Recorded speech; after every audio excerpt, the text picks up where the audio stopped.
We are less than 2 weeks out from Spartan Race weekend. If you want to make your race day as fun as possible, or at least unmiserable, stick around. BalanceFIT Radio is on. 4, 3, 2, 1. Lift off and the clock has started.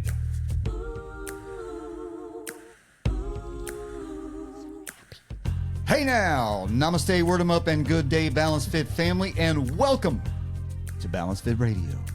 We're talking about strength, meaning, and the human experience, and today we're talking all things Spartan Race Day. I'm your host, Scott Schroeder, and I'm a certified personal trainer, nutrition coach, and performance enhancement specialist based in Easley, South Carolina, nestled halfway between Greenville and Clemson in the beautiful upstate, although scorching hot, humid upstate right now with 2 hurricanes closing in on us, I guess. BalanceFIT Radio is where fitness meets psychology and philosophy in everyday life, because true wellness, well, it's about more than just the body, is it not? It is about living in balance through strength, resilience, and capability. Let's get after it, shall we? Back in the studio with me today, the walking, talking, human travel disaster, Lacey accurate. Pletcher. Tell me something. Why does the universe hate you? I don't know, because it seemed to love me there for a while. Tell everybody what happened. What to say. Okay, first of all, before you tell them, I get a text, and I'm actually triggered now when I get texts from you. Yeah.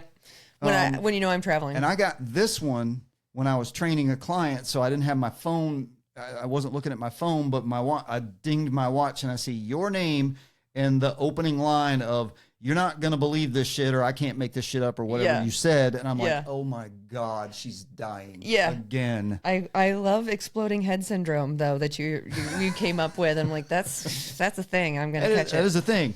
I got just stuck in Denver for an extra day. Flight that was coming in that was going to take me from Denver back to Atlanta. I guess a bird flew in the engine while it was, not deplaning, but landing, which can be really dangerous. Ooh, I didn't know, Which is why they have border collies and on a lot of airports is to keep the Debirding the runways. debirding the runways. They said at first like 30-minute delay, and they delayed it. And then, 45 minutes goes by and they still haven't told us anything. And then suddenly I get a text that says, "We're sorry, your flight has been delayed for 360 minutes. And I'm like, math. Okay.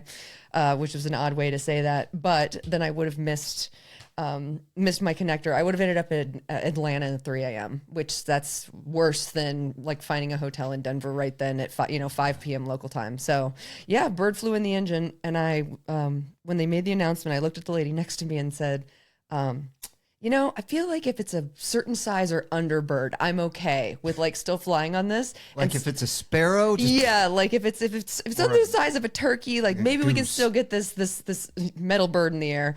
But the guy listening to us, just some dude leaning on a pole with a cowboy hat, goes, "As long as it wasn't a big yellow one." And it took me a second, and I was like, poor big bird. Oh boy. Is that the dumbest, weirdest, strangest flight delay you've ever had? I think so. Yeah. Ours was in Kalispell, Montana. And by the way, when I say ours, just off camera, everyone, is my beautiful spouse, Meredith's right over there. She's going to be monitoring the chat today as we are live. And she actually has a segment to bring you when we get through or near to the end with our Spartan Race Day segment. So she's over there. You might hear her voice in the background. She's chilling just off camera in her loungewear. I said, "Aren't those your jammies? Are you gonna get on camera in that?" Oh, remember when I said I had to change? It's because I got out of my jammies. I wish I would have known we were wearing jammies today. Everybody's got their jammies on. All right, but yeah, so Kalispell, I'll try to make this short. We were returning home from our Glacier National Park trip, our big excursion out in the PNW in Montana. And the Kalispell, Montana airport, if you've ever seen the TV show Wings, it's not that far off from Wings. If you don't know what I'm talking about, look it up and go watch some scenes. It's hilarious. So the first thing happens is that we show up and none of the ticket checking counters are open, nor are the kiosks up and operating. There's no one there. What time was that? Employees. No employees. Yeah. There were hundreds of passengers there waiting to check in. What time? That wasn't that early. No, I think our flight was at 10:30, so we It were was like like- 9. Yeah. No, we're like, everybody's, and so it looked like a scene, I don't know, from Calcutta or something like that. Everybody's lying and sitting on their luggage and sprawled all over the floor, and it was just a whole mess. And we're all looking around at each other going, what in the world is happening here? Finally, just like magic, all the employees came out of the back, filled up the check-in counters and the kiosks, because we didn't need to go to the counter. We weren't checking anything, or Right. yeah, we weren't checking anything, and we had our boarding passes already, so we had to wait for them. Why did they turn off the ticket kiosks? I have no idea. Yeah. So anyway, that was the thing, and believe it or not, I mean, it was like 500 people just sleeping. I mean, like crashing in the terminal, and or whatever you call that part of the airport. What's that part of the airport? The terminal. Anyway, I think it's all the terminals. so we go back, and there are two gates in the Kalispell airport, I think. So anyway, we get on our plane, and there's a slight delay. I guess they had to replace the left phalange or something like that. Yep. But we were started to back away from the gate. You hear the engines throttle up, and the plane starts to move, and we move back and then forward. And the throttle up and then back and then forward. We're like, what is happening here? Eventually, this happens a few times, and the pilot comes over the intercom and says, folks, we're having a little bit of an issue backing away from the gate right now because one of our tires is in a hole, in a pothole or a rut or something. And that's great. What it wasn't exactly this, but it was almost this. And yeah, Skeeter had to go get a bigger truck to push us away from the gate. Yeah. Lol. So we're out there, Lol. and they are rocking us Gotta like rock we're you out of the stuck pothole. in the mud in the woods in Alabama, rocking us back and forth in our big old jet plane. And finally, got that last push and shoved us out of there, and the whole plane cheered and went crazy, and that was just plain ridiculous. Yeah. And that was Kalispell, Montana. Plain ridiculous. Plain ridiculous. Before we get into it, please let me remind you kindly and ask you to participate by subscribing and liking and sharing all the things, whether you're listening on podcasts or watching on YouTube, or if anybody here with us in the live stream yet.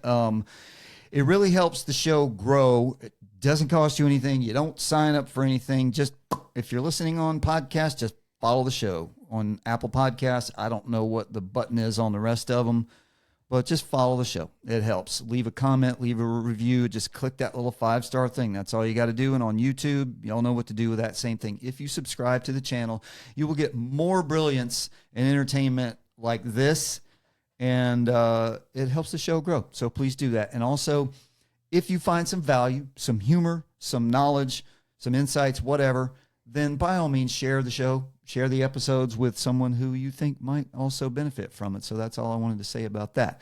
I have Lacey told an After Dark joke, and if you were in the live stream, then you were graced with that. And that is yet another good reason for you to hop in and join these live streams, because you're going to get behind the scenes stuff Good like old that. Lacey's I am going to edit jokes. that out of the final. But two chameleons walk into a gym. The first chameleon says, "Spot me, bro." The second chameleon goes, "Who said that?" Oh, no. Why do you hate me that joke so much? That was good. No, it's a good groaner. Who You said know, that? like, oh. Spot me, bro. Who said that? Chameleons. By the way, if you don't know what that is, it's a lizard that can blend in with all of its environment and basically becomes invisible. If you have to explain your joke, it's a bad thing, right? Yeah. All right, I wanted to drop this out there because I came across this the other day, and I would love to have everybody fold the following philosophy into your life. When you gain consciousness each new day, at that moment, and that's the sound of gaining consciousness, Yeah. apparently. Yeah. Noah. When you gain consciousness each new day, at that moment when your consciousness makes you aware of your existence, there's that little ethereal moment when you wake up, you haven't moved yet, and you're, oh, I'm alive again. That's a good sign. I'm awake. Here we go. Then, before you stir, before you even put your feet on the floor, your day is a set of unrevealed possibilities. That's all it is. The question is, what will you make of it?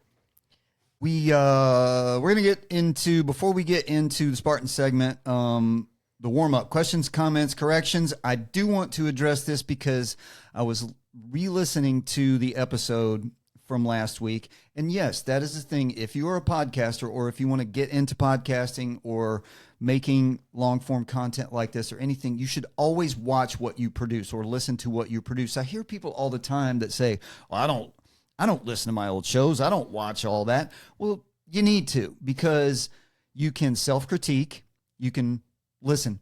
If you think you're at the peak of your game, then good for you. Yeah, I don't know what to tell you there. Awesome. Let me know what that's like. But you can always improve. Hey, Elizabeth. We got one of our team athletes in the house, Team balanceFIT. So glad to see you. Meredith is going to be monitoring the chat. Lacey's got the chat pulled up too. I can't concentrate on all those things at one time. So I have people much more talented than I taking care of that. Anyway, go back and look and listen at your old stuff if you are creating podcasts, because you can learn things. You can figure out what you did poorly and do it better. You can figure out what you did great and do more of that. And what I did not do, I don't feel, was really answer Ben's sock question. I got it. To my satisfaction. Wear socks. Don't be an idiot. Don't be an idiot. Wear socks. Make sure they're thin. I got it. Okay. All right. Okay. Well, that makes me feel a lot better then. But I was just listening to it and I was like, man, I meandered on and on about shoes and socks, and I don't feel like I answered his question. So yes, to reiterate that, the question was something like, should I train without socks, just in case I get mud and rocks in my socks and have to dish my socks during a Spartan race? Something like that? Yeah, basically. No. Like, don't ever socks. run without socks. I don't care who you are. Socks are going to protect you from blisters, and good socks, especially if you wear higher. I don't like wearing higher shin high socks. Yeah. But some people do like to run in them. I don't wear no-shows because they get down below my shoe line, the back, and rub the back of my foot. Okay. So what do they call those? Low-rise? I wear low-rise athletic socks that are just above the top of my shoe line, so it protects the back where my Achilles tendon is, to protect the back of my foot from rubbing a blister on it. But good socks, good thin, like we said, thin. Don't wear padded socks because they're just going to get sweaty and full of water and mud and mushy. Thin athletic socks that will keep the mud out away from your feet. Now, there might be times where you need to take your shoes off and empty crap out of it. That might happen, but your socks shouldn't be part of that equation. So, I feel like that probably answers the question, at least. Yeah. At least I know you seem to think I answered the question. I mean, I got it. Makes me feel better.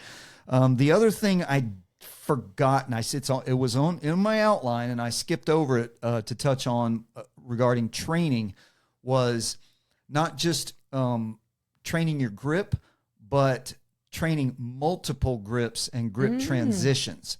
You can do like farmer carry, suitcase carry stuff all day long. Yep. But if you're not hanging like this, you're going to strengthen those muscles, everything from the traps, the deltoids, your core, your forearms, your grip, all that kind of stuff.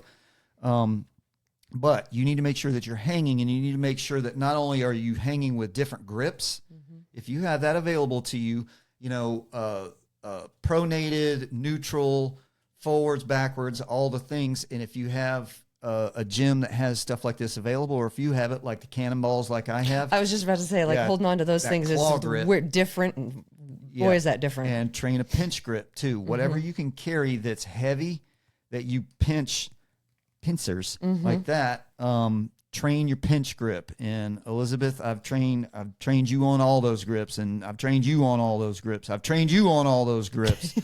But also grip transitions. You need to be comfortable holding on with one hand for a second. That's a huge thing. Yes, to reach over to the next thing. So you need to work on, and Elizabeth and I worked on that this morning with her workout. I have her doing dead hangs and then for like 15 seconds and then do a transition to another grip, dead hang, and then transition. And I do 4 of those. And just for me, just that letting go, like, is my one arm going to be strong enough to hold me? If you don't do it and think about it, like if you're always holding on, you're like, I'm so strong. But if you never do the one arm, like the one time I jumped out at the bar when we were at the Ninja Gym and I like missed and like my one hand slid off and I like swung wildly with my one arm and I'm like, I'm still up here. Yeah, this is great. Yeah. But my shoulder was like, this is not great. Right. And that's also something that we worked on this morning as well. And I've been working on with y'all recently. Oh, and technique as far as, am I going to be able to hang on to this while I'm making that transition? One hand over to the other, to the next part of the obstacle. But what you were talking about is, am I strong enough to do this? And what I always teach you guys about, if you let your elbows and your shoulders, the wider you get, the weaker you are. Yeah. So keep everything tight in here, called the shoulder girdle. All these muscles. My girdle. Posterior. Did you go posterior or posterior? Well, posterior chain. Yeah. Isn't it? I don't know. You said posterior chain. I say The other day? posterior. A lot of the people in the Posterior community, the training and medical community, say posterior, but that's sort of like pajamas to me. I was gonna say, I guess I don't know. It's like I'll say GIF, but then if there's an awkward pause, then I'll say I mean GIF. I mean GIF. Get. I say them both, so I cover all bases. I can't back up on that one. I know it's because I know someone once said that the creator called it GIF. Yeah.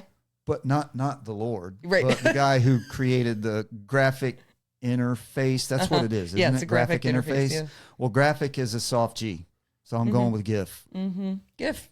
And you know what? I think the creator Lord would agree with that, Speaking of which, God, this is why you shouldn't give me an iPad. You said like those socks. And so I just Googled what types of socks are there. There are 8 kinds, apparently, according to this infographic. We have liner, no-show, low cut, and you were thinking of low cut, ankle, mid-crew, crew, knee-high, thigh-high.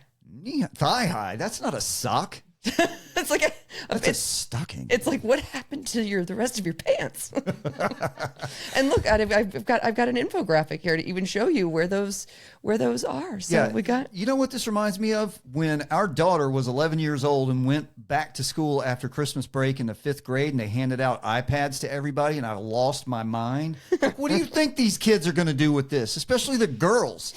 They'll be doing online shopping. Oh, we have filters. Sure you do. I'm sure they won't be able to get around that. And there you are over there with an iPad doing online shopping. I needed to know how many socks I love there it. were. Fantastic. But let me finish that up. So, yes, when you are working on those transitions from one grip to the next, when you got that split second where you're holding on with one hand, make it a lot easier on yourself by keeping the shoulder girdle tight. Do you have anything to say to that comment? Tighten. No, that's what she said. Your mom's listening too. Hello, mother. And she called that no-see-ums. She called it, what is No that? seams? No-see-ums are a thing too. Oh, yeah, depending on where you're racing, for sure. Yeah, we'll get to that. Anyway, hi, Mom. Glad you're here. My mother always supports me no matter what. If no one else likes and subscribes and does my things, there she is every time. So I appreciate you. Yeah. Always have. But keep the shoulder girdle tight. Keep the elbows in. And what was I teaching you when you were doing towel pull-ups the other day? Twist. Yep, twist your hands. Because that's going to also train you how, like I taught you about the fast rope technique. Mm-hmm. Twisting your hands is going to lock your grip in if you're doing the rope climb, while you're engaging your core to get your knees and your feet up to rehook that J hook. All right. So grip strength is important. Yes. But grip endurance is everything. Yeah. So do various grips, grip transitions, and work on carrying. Don't spend too much time working on carrying the heaviest thing possible for short periods of time. Carry some lighter weights as far as you can. I mean, as long as you can, because grip endurance is a thing. All right. we are going to, our Gen Z segment last time was like an hour long. I love Gen It Z. was a tutorial in marketing. And for those of you who are new to the podcast, I have decided to dedicate this particular segment of the podcast to Gen Z because my nieces, my daughter, all the kids that I coach, everybody that I'm surrounded by, which is a lot of y'all, believe it or not, in this cohort that's about 13, 14, 15 years old to about 21, 22 years old, 23 maybe. She'll be 23 this year, won't she? Good Lord. Guess what? Y'all are going to save the world.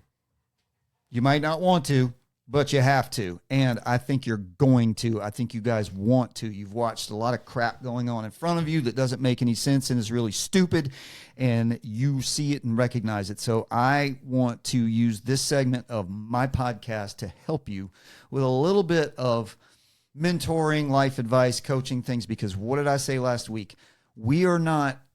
I'm 57. I didn't appear on this earth at 57 years old.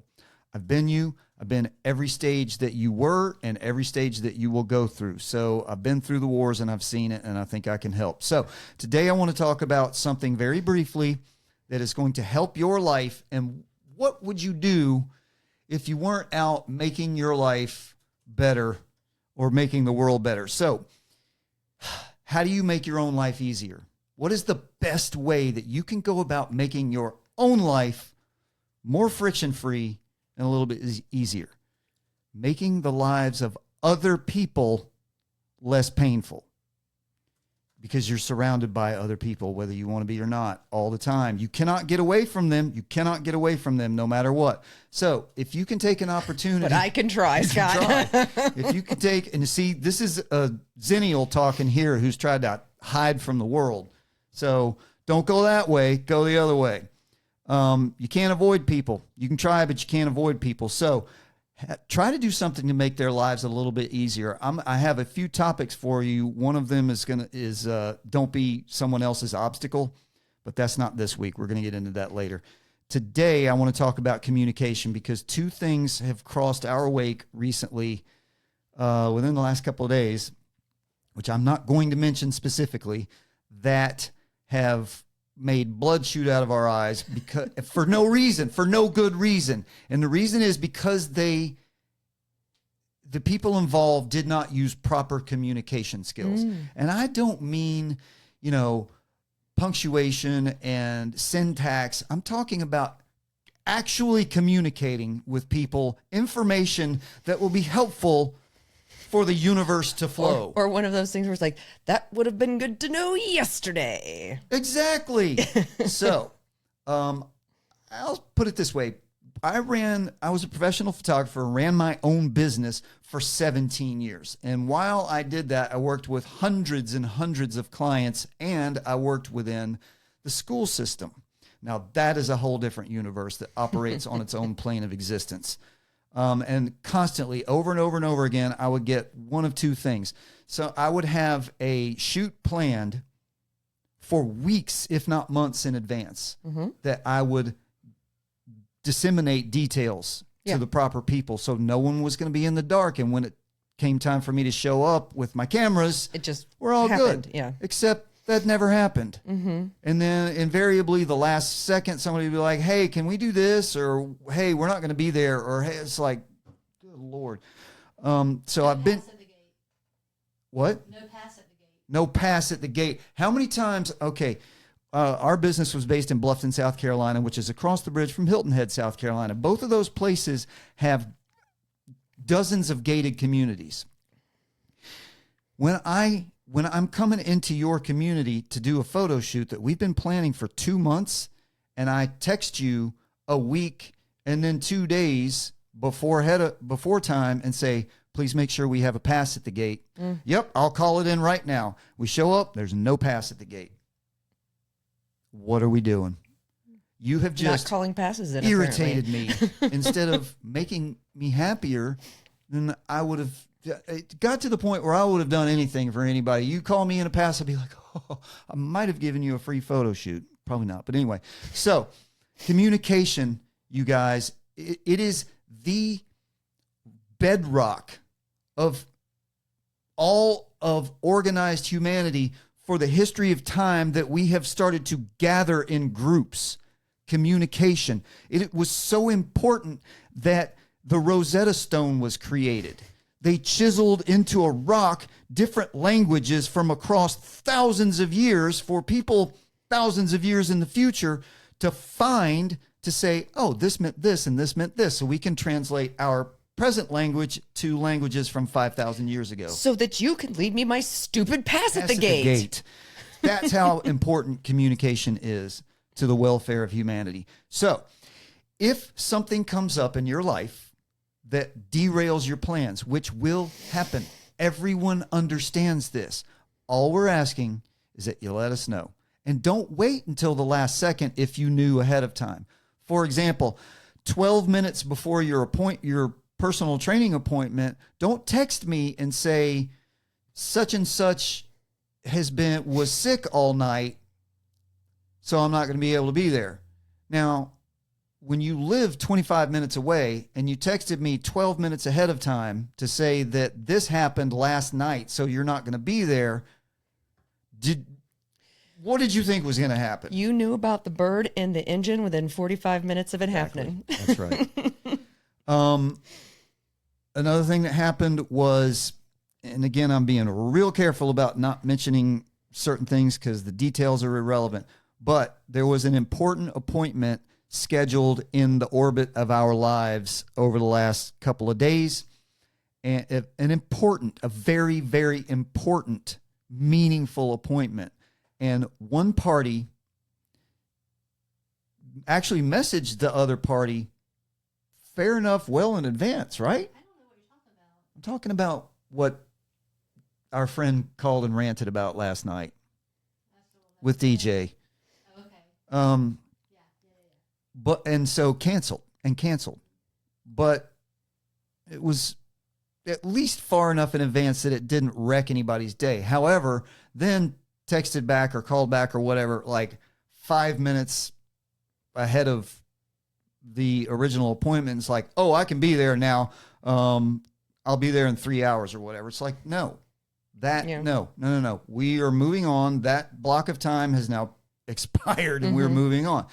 The point of the matter is, and I want to wrap this up because I said this wasn't going to take that long, but communication, you guys, as you grow up, right now, as a young or middle teenager, start working on your communication skills. Start working on getting in front of actual humans and having conversations and seeing how that goes. Don't just text people.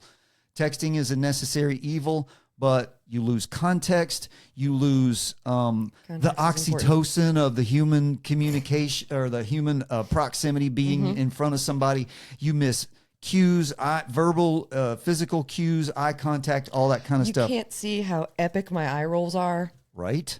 So communicate with people. Put your life on a timeline. This is what I learned a long time ago in various parts of my life. Put your life on a timeline and work backwards. In the military, they have bang and they call it left of bang and right of bang. So bang is the event. Left of bang is before the event. Right of bang is after the event. Don't wait till right of bang to let somebody know what's happening. Put your life on a timeline and go to bang. Yep. And say, what's going to happen if this? So I need this amount of time to get here, so I'll build in this time with a little padding. Then I need this amount of time to do this, so I'll build in this padding. And then eventually you work your way back to when you get up out of bed. And so you've just spent about 90 seconds that's going to organize your day so that when something invariably does go haywire, that you can deal with it and at least everybody is aware of what you're doing. So, in conclusion, communicate. Communication is the bedrock of humanity. And it is a skill that if you start refining it now, you will be so much happier that you did and your life will be so much easier. I was really worried there for a second, Scott, because you said very, very important appointment. I was like, did the puppies miss their shots? No. Are we not getting the puppy as soon now? That's where my brain goes. I guess I mean, we're not having a baby. I guess we can tell people, but yes, Finley is getting a baby sister, a literal baby sister, and we will have a new fur baby in the house, another border collie, in 2 weeks.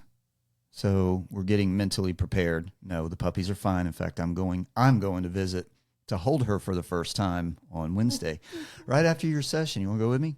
I kind of do, actually. Let me check my schedule. We'll road trip down. Hold puppies. All right. In the heart of the matter today, this is why you were all here. Has anybody else popped in? Okay. Not on the chat. Okay. If you are here, this is why you came. We're going to talk about Spartan Race Day. So last week we did how to train for a Spartan race and your lead up to Spartan racing. Today we're going to talk about everything to do from A to Z about race day and how to get yourself to and through race day. But I'm actually going to back it up a little bit because there's a little prep. You have to get seamlessly to race day. What did I say?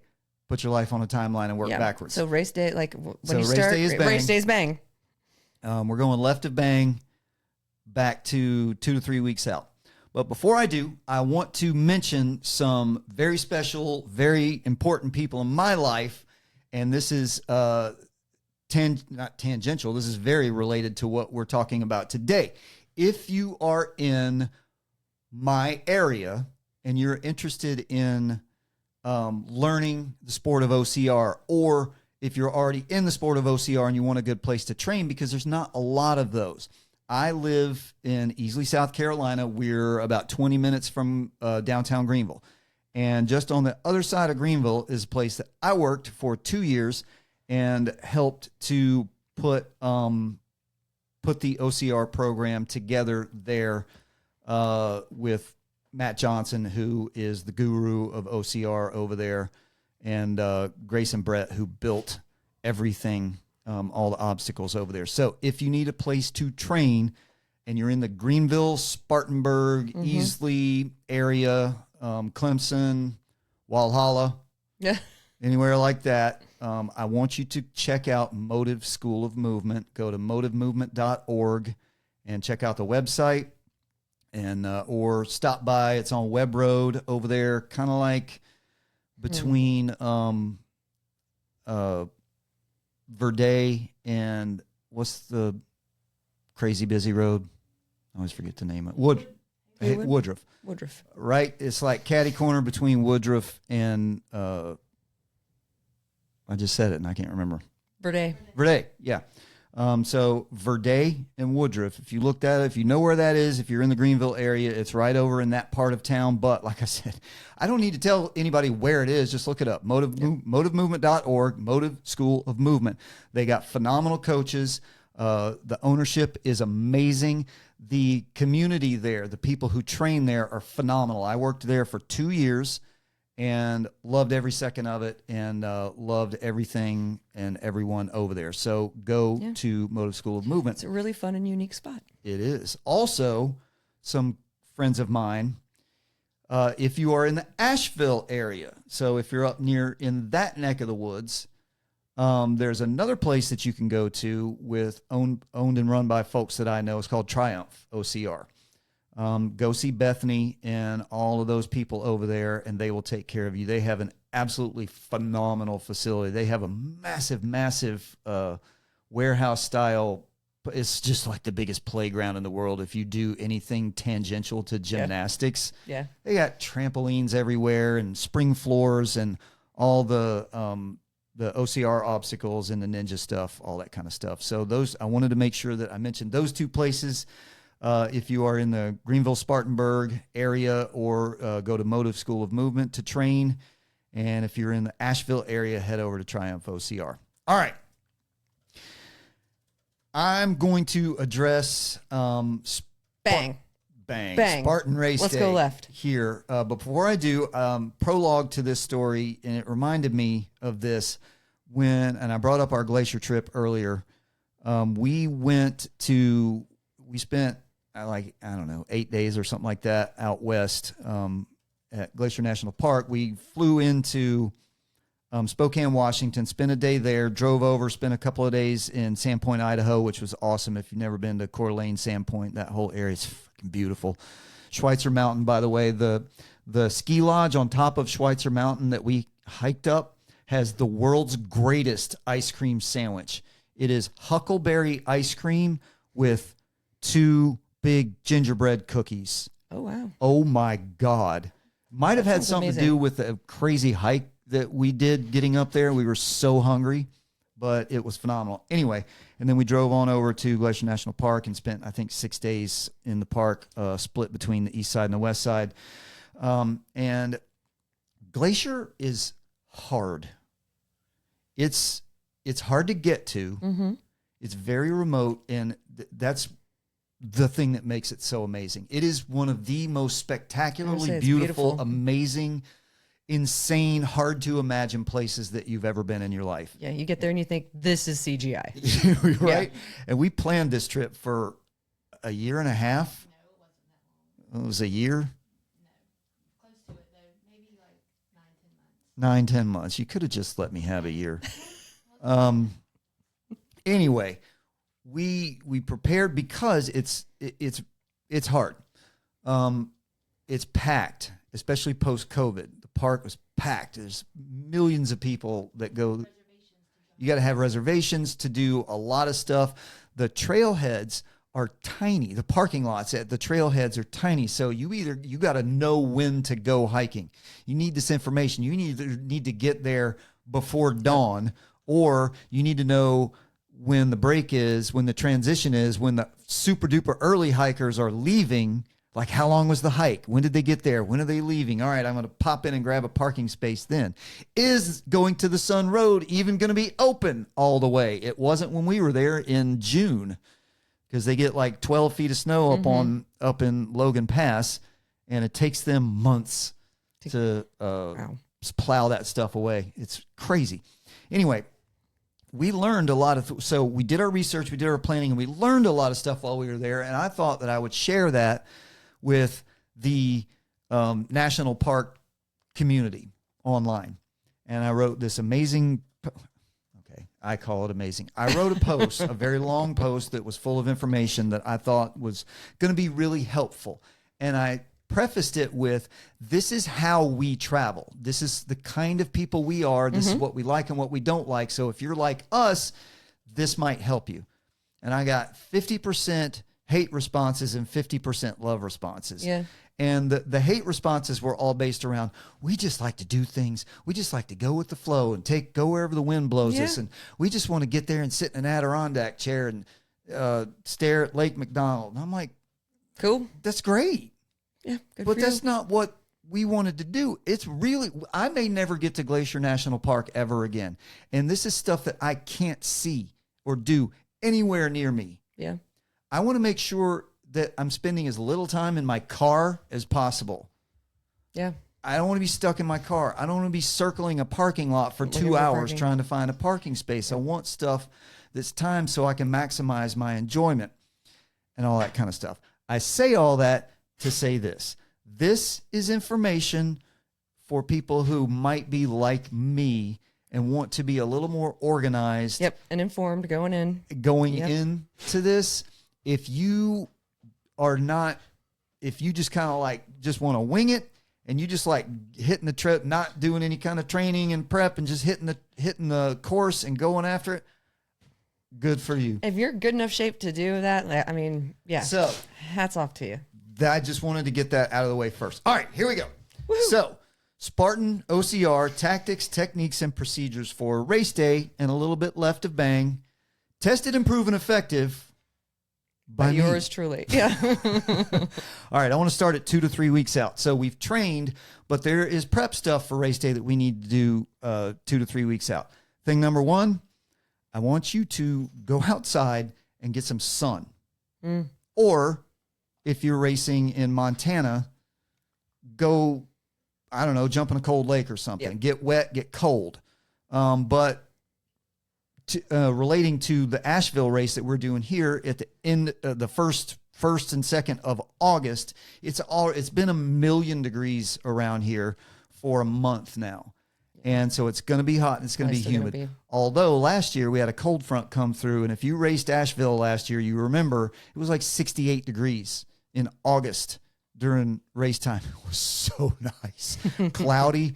We just didn't know what to do with ourselves. But more than likely it's going to be 90 plus, and it's going to be really humid. If you're coming in from somewhere, and there's a misunderstanding here. People think if you go north that it's not hot and humid. Yeah. That ain't true. If you are east of the Appalachian Mountains, pretty much you've got to go way much more north for that to gotta happen. go to Maine. Yeah. You got to go basically to New England, and they still have hot, but it's still humid up there because it's coastal. Yeah. People think, oh, you go up to, I don't know, upstate New York, and it's not hot and humid. Yeah, it is. Mm-hmm. The Appalachian Mountains act as kind of a buffer for all of that hot, moist air, so it holds it in there. So if you're coming from somewhere maybe that's more arid or a little less humid, a little less toasty, you're going to need to get outside and get yourself acclimated to this. And when I said get some sun, what I don't want you to do is if you work 9 to 5 in an office and you train in a gym and you go out on August 1st and run a race in North Carolina with like no shirt or a tank top on and nothing on your head, burnt and hate you're going life. to get scorched and you're going to be miserable. So get out there and get some sun 2-3 weeks ahead of time. Now, what do I mean by that? Don't walk out there. Don't go to a tanning bed. And don't walk out there with no sunscreen on and stand there like this. Put your SPF 50 on and walk around for half an hour. Just start getting yourself used to that kind of thing. So I thought that was some pretty good advice that some people might not think of, because there are a lot of people who, there's a lot of people, most of the people I would say who participate in these races kind of work you work inside, you train inside for the most part. Right. Because who wants to go outside and train in the sun? Like when I have a garage gym out here with a fan in it, that sounds so much better. Yeah, but you know what? It's not exactly cool in there. But yeah, we keep I keep the air moving at least. But you made me put shoes on for the first time and go outside, and it is. And when the sun, there's hot, and then when the sun is also beating down on you too, it's a lot. People are going to hear I made you put shoes on. Yeah. Oh, I've been training without shoes on because I like to. The inside of my gym is padded flooring, and Lacey likes to train in sock feet or bare feet actually. But I was putting her through putting you through the ringer the other day, and I basically compressed a Spartan race into about 40 minutes for you. So I had you outside, but yeah, it's hot here. So get acclimated. The other thing I want you to do as we approach is we talked about getting miles under your feet, but I want you to make sure that you get some trail runs in. If you got a trail, and it doesn't have to be some mountain trail, just some kind of terrain that's not the road. It could be just grass. Just get your feet off of sure footing and start training your ligaments and tendons and those little muscles in your ankles and your feet how to deal with uneven terrain. So get some trail runs in. And as I mentioned earlier, this is where you want to start refining your grip endurance. Your grip strength should be good at this point. Yeah. Start working on lighter, longer carries and grip transition holds, things like that. If you have access to rings, gymnastics rings or anything like that, whatever you can do to transition your one hand to the other as you go through that. So start working on that. This is when you'll want to start looking, going to YouTube and watching video tutorials for technique. There's things that I can't train because some of those obstacles you will not see anywhere else in the world. You can try to build a reasonable facsimile of it, or you can go to a gym that has that or similar stuff. But some of that stuff is wackadoo. It's crazy. You won't see it anywhere else. So at least get an idea of what you're going to be in for. And there are tutorials on YouTube for everything, every obstacle that they have. And not only does the Spartan people, Spartan employees, and Spartan reps, Spartan ambassadors do them, but also just people like me, random people who run races. They'll video them and they'll do stuff like that. Go out there and collect it. Collect some intelligence. this is where this 2 to 3 week out period is where you want to square away your shoes and your clothes. You can break in a pair of shoes in 2 to 3 weeks for trail running, for Spartan racing, I should say. But that's the limit. I wouldn't take it in any closer than that. Maybe break your shoes in a month ahead of time. But this is where you want to start figuring out what you want to put on your feet and on your body. In general, yeah. So this is when you want to order or buy, like order it online or go to a store and buy any products that you may need. And this is to mud in the sports bra. Yeah. So we want to nothing new on start game day. testing things to make sure that you don't get chafing. Yep. Figure out what you're going to wear. Go wear it while you're training. 2 to 3 weeks ahead of time. Figure out, these shorts are too short, too long. They're chafing me here. This sports bra is getting me under the armpit here or in my underboob or whatever. After an hour, this hat squeezes my noodle, and it's giving me a headache. That's a big one. That's a big one. They mismeasured my head in boot camp at Paris Island, and I got a hat that was like a quarter size too small for for company commanders inspection, battalion commanders inspection, graduation, all that kind of stuff. And I'm standing there for 2 hours on a hot parade deck in a hat that's too small, my cover, it's too small, and it was painful. Yeah. It was a bad headache, so that was good. Well, and I know it's not, but my horse riding helmet, after a while, all that stuff in there compacts down, and I didn't realize it. So one time I come over a jump, and my helmet goes like this, and I'm riding around the rest of the course like I got like trying to bump it because it's you don't have a brim on a venting helmet, so I couldn't just like knock the brim up. I had to.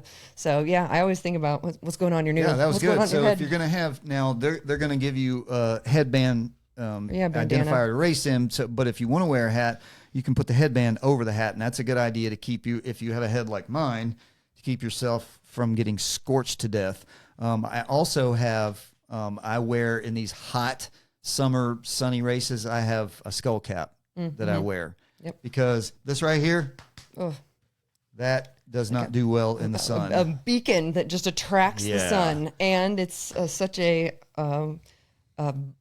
prone place for little cancers and things that are no bueno. Yes, that I just had frozen off my head a know, couple no weeks bueno. ago. About shoes, you do not need to go out and spend $1 million on shoes, especially if you're running a sprint or if you only do 1 or 2 races a year. Don't go out and spend a bunch of money. But I did bring mine. I have 2 pairs. 2 pairs. There's 2 of them. It's plural, so I'm going with pairs. One of them, these right here, which I called my McDonald's shoes because They do. That is very red and yellow. I would have never bought these shoes except for I found them on the closeout rack. And who put those colors on there? Who thought that was a good idea? I don't know. At Payless. Yeah. I Shout bought out Payless. these New Balance Fresh Foam. These are really good cross training, like trail shoes that I bought for $40 on the closeout clearance at Rack Room. And I've run at least 6 races, including a beast in these, and look at the treads. I paid like $40 for these things. So I recommend that you get, and when I say cheap shoes, I don't mean cheap shoes that are going to fall off of you and hurt your feet. Make sure that they're supportive and padded.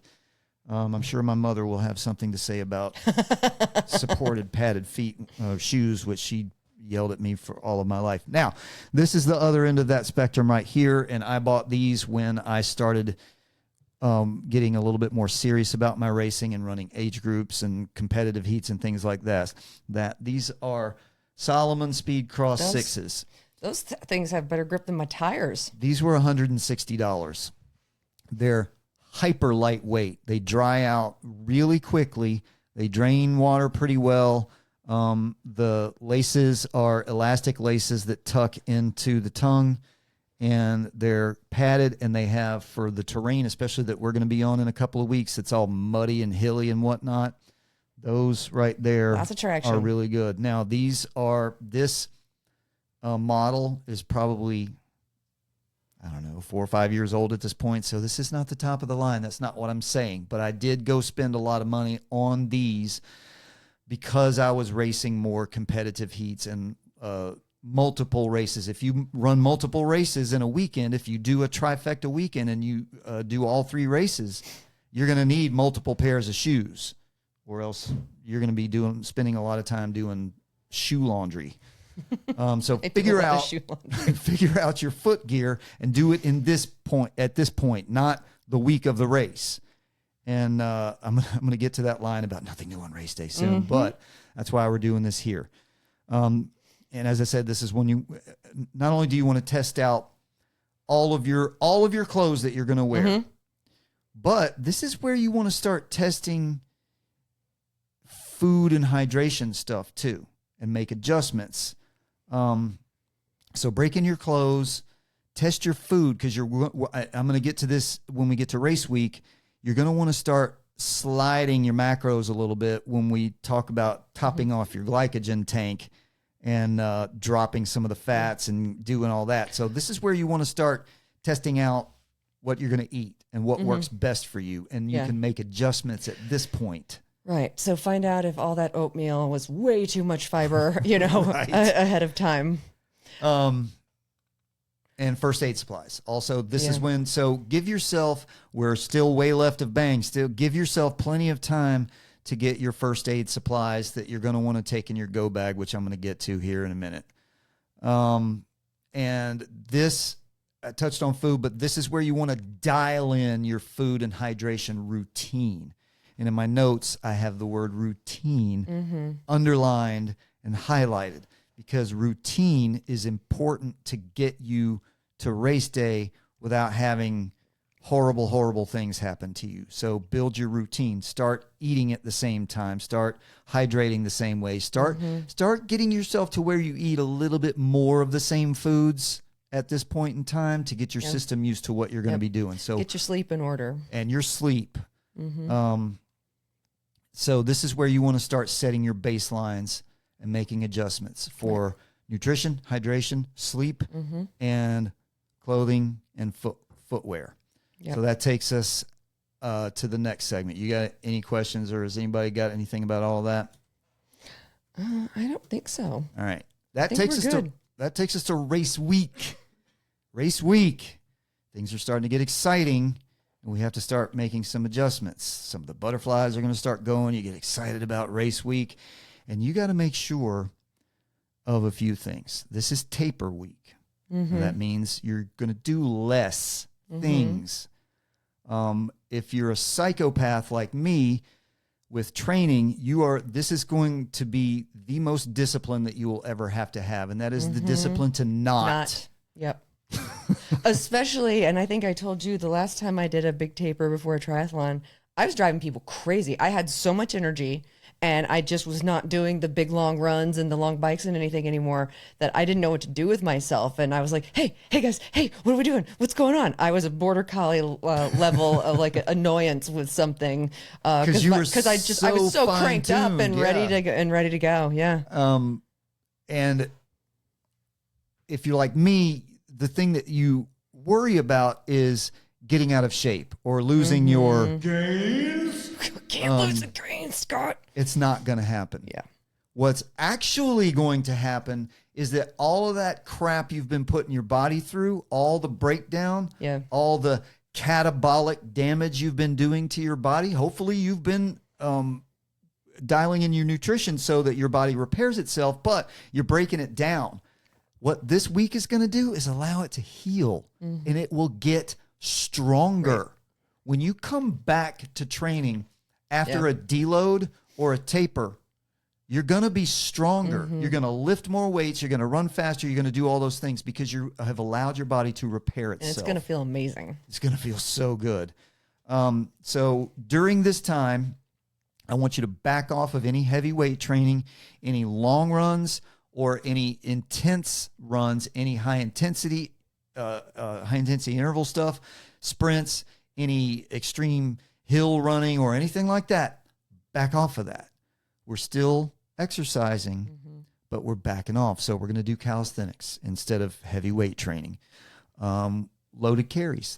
We're still dialing in. I mentioned dial in your grip endurance. Yep. So do some loaded carries. Get some light kettlebells or light bumper plates, or put canned goods in a bag, in a grocery bag or something, and carry that stuff around for minutes and minutes, and as long as you can. Because you're going to get out on the race, and there are a few feats of strength. Obviously, you're going to be fatigued as you get towards the end of the race from all the different stuff that you're doing. So train that grip endurance. Yep.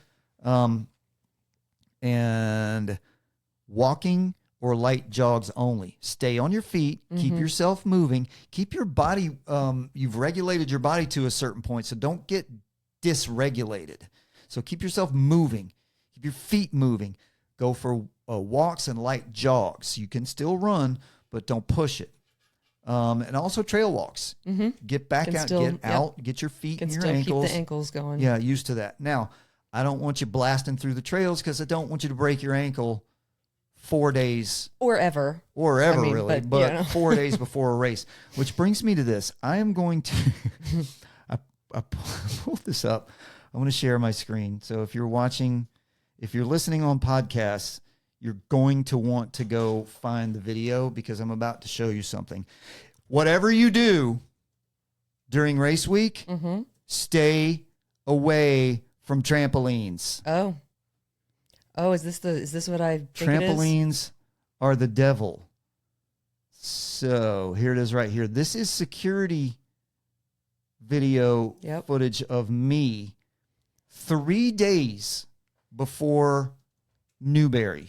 And it's only the security footage because that's what you call it. It's not like you broke in. Right. This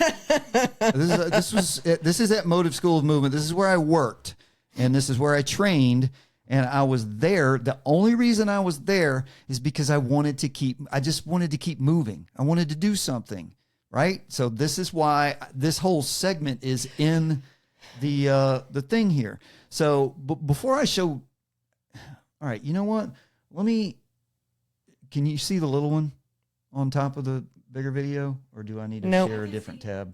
Yeah. All right, that one. Let me share this one first because I want y'all to know that. Oh, we've got two angles. I think I only ever saw the one. Yeah, but no, this is a different day. Oh, okay. But I put this video together because I want y'all to see that I'm actually for an old guy, I'm really talented. I can do some cool look, stuff. I wasn't out doing stuff I wasn't supposed to be doing. Right, look at me. Yeah. I'm good at what I'm doing here. I actually have some skills. Look at that. That's pretty rad, right? Backflip onto a point. Skills. All right. Now I'm going to pause right here. And I'm going to go back to this video. That is why I'm going to tell you to stay away from trampolines. 3 days before Newberry, I have a beast and a super. Or no, I had a beast and a sprint that I was going to run. And this happened 3 days before the race. I broke my back. My one set of x-rays showed that I broke a transverse process. Another set of x-rays showed that I didn't, but boom. So I'm about 7 feet in the air and came down just a little bit left of my tailbone onto the back of my pelvis there.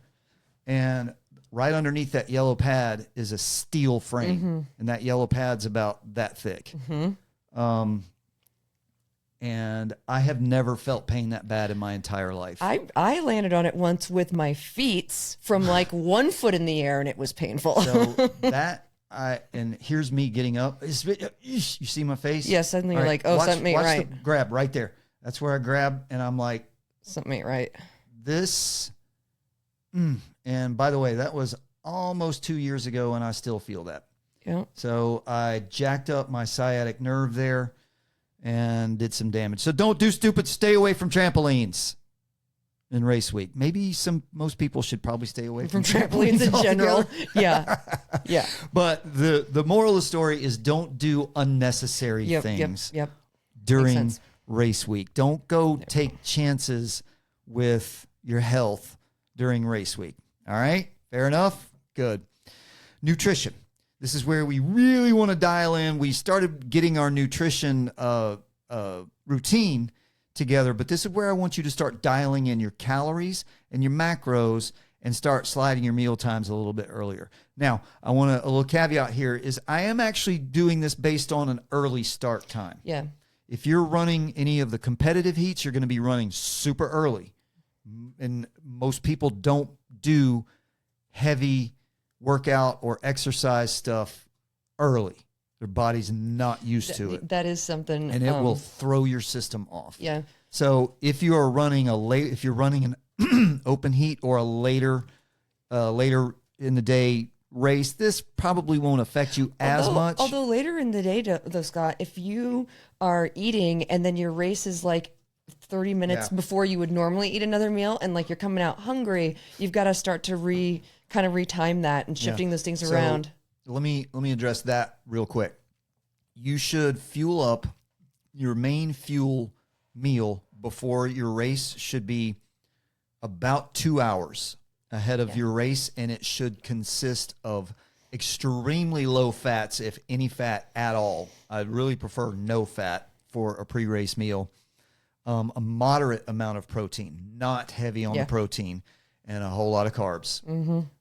But make sure that your carbs aren't poop carbs. We don't want a lot of fiber in there. Do not eat a lot of fiber before you go race. Fat and fiber are your enemy, and heavy protein. Yeah. So you're going to think, well, I'm running 13 miles and doing all these obstacles, I'm going to need a lot of protein. Well, you should have had your amino acid supply should be flowing through. This is pre-race. So this is where that's going to be heavy in your stomach. And it's also we just talked about this yesterday.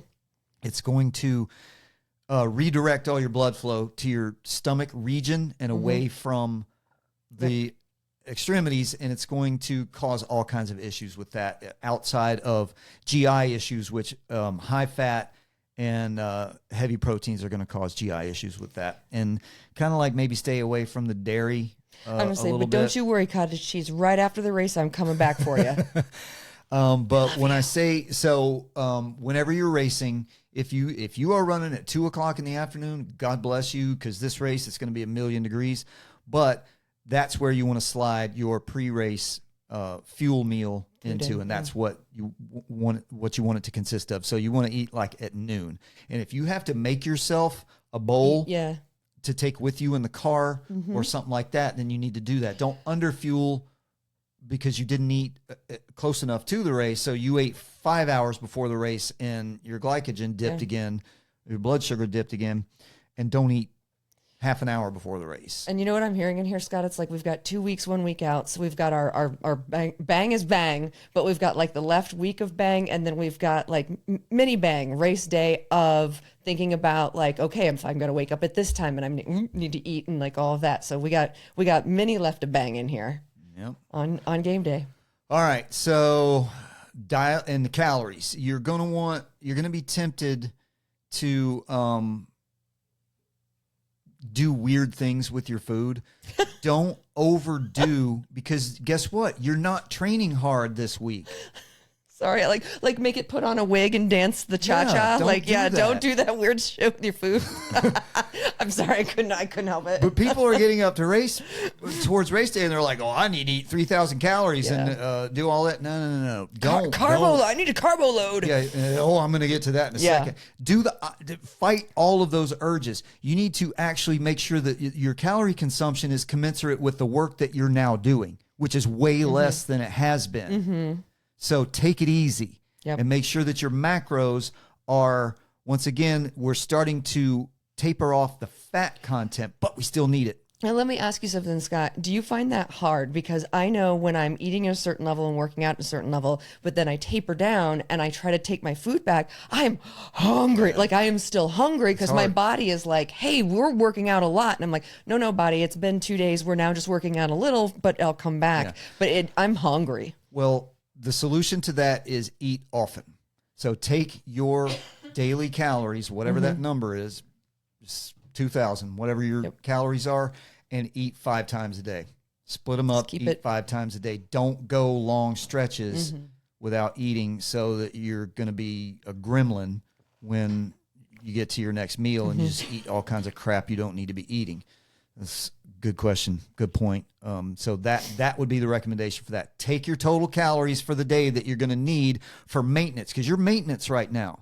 You're not working on gains and you're not in a deficit. Always working on gains, Scott. You're in maintenance. Don't overeat and taper off the fat, taper off the fiber. Keep your protein at baseline.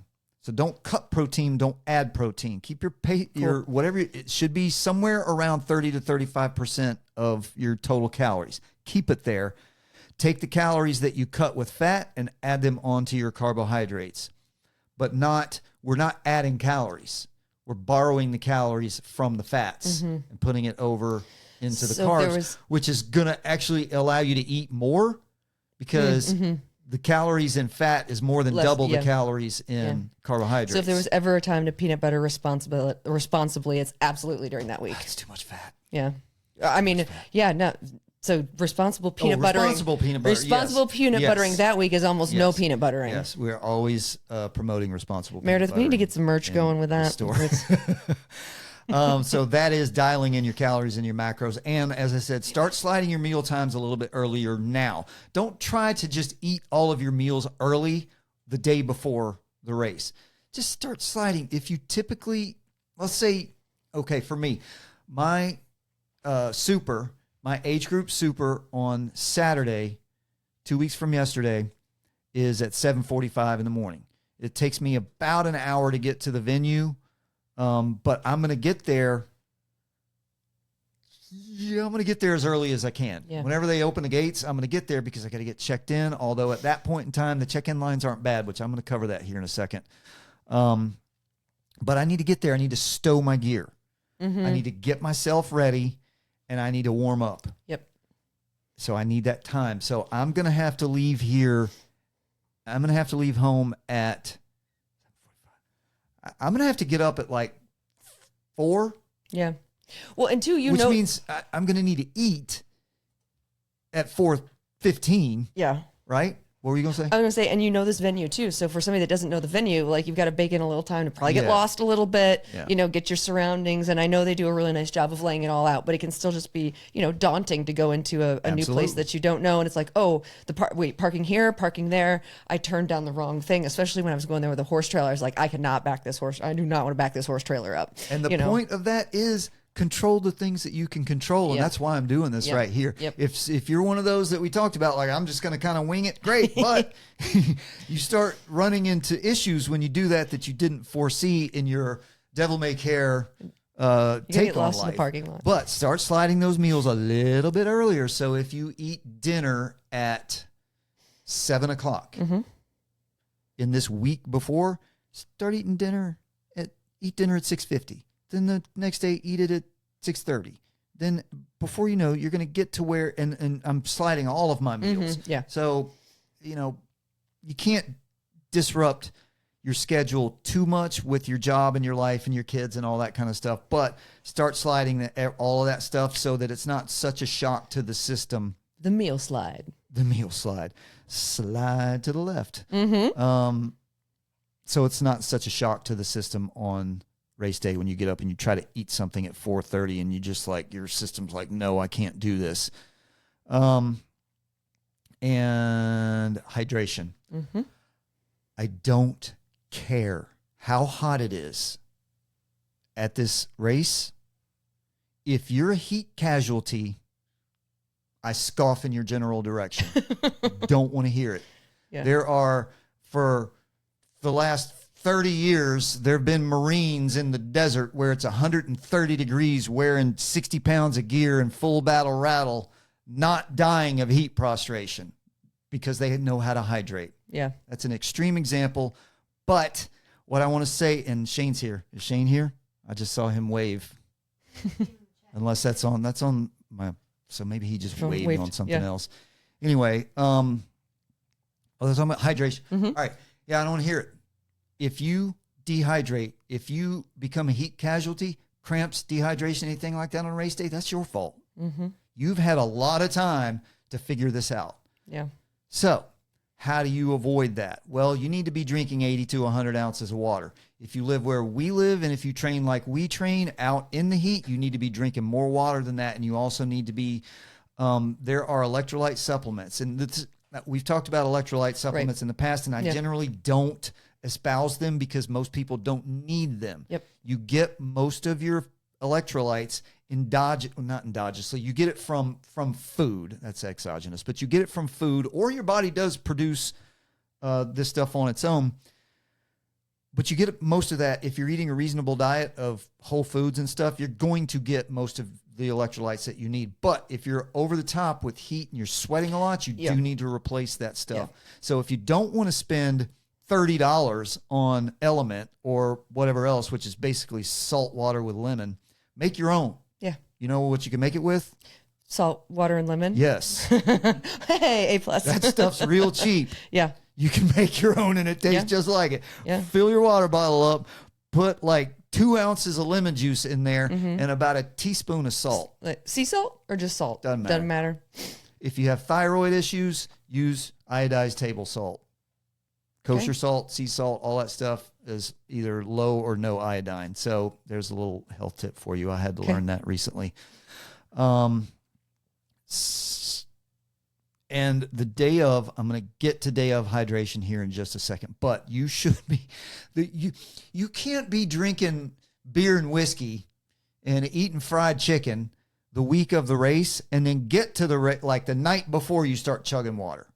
That ain't how this works. I was going to say, your hydration is not a sprint. It's a marathon. If you don't want to be miserable and be one of those people that I see every single time I race, laid out in the grass, holding their calf or their side or whatever, or they got the medical team around them, just drink water, man. Use a little salt and lemon juice if you need to. If you want to go out and spend a bunch of money on electrolyte stuff, make sure you get something that's not loaded with B6. Okay.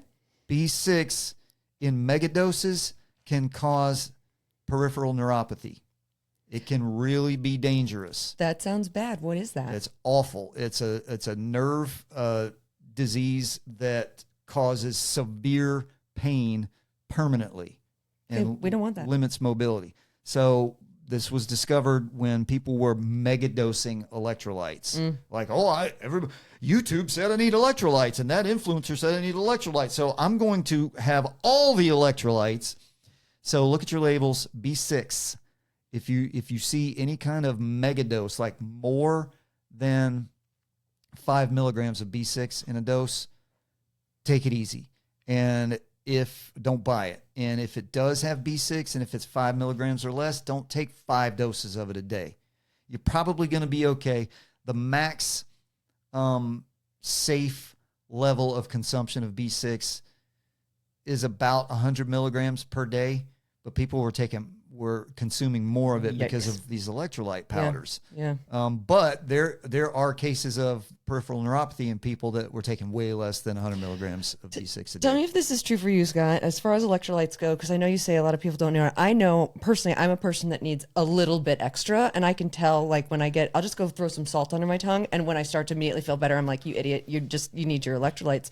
But I have found that when I am really low in electrolytes, drinking the Element, like if you make a full thing of Element, how it's supposed to, let's say on the package, the first time I ever had some of that, I was like, whoa, did I stick my head in the ocean? What's going on? But I have found that it tastes better when my body actually needs it. Have you found that too? It's just kind of a little rule of thumb. Your body for me will tell you, we need this ocean water in us right now. Yep. And so I've just a little rule of thumb. So if it tastes not super salty and actually kind of good, your body's saying like, hey, thanks for this. Yeah, exactly. So, and sleep. Start adjusting your sleep routine, especially, once again, we're talking about early starts here.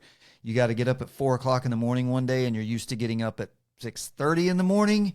It's going to be a shock to the system, and nothing's going to work right. Yeah. Your digestive system is going to be, you're going to try to eat, then digestive system is going to go haywire, and all this kind of stuff.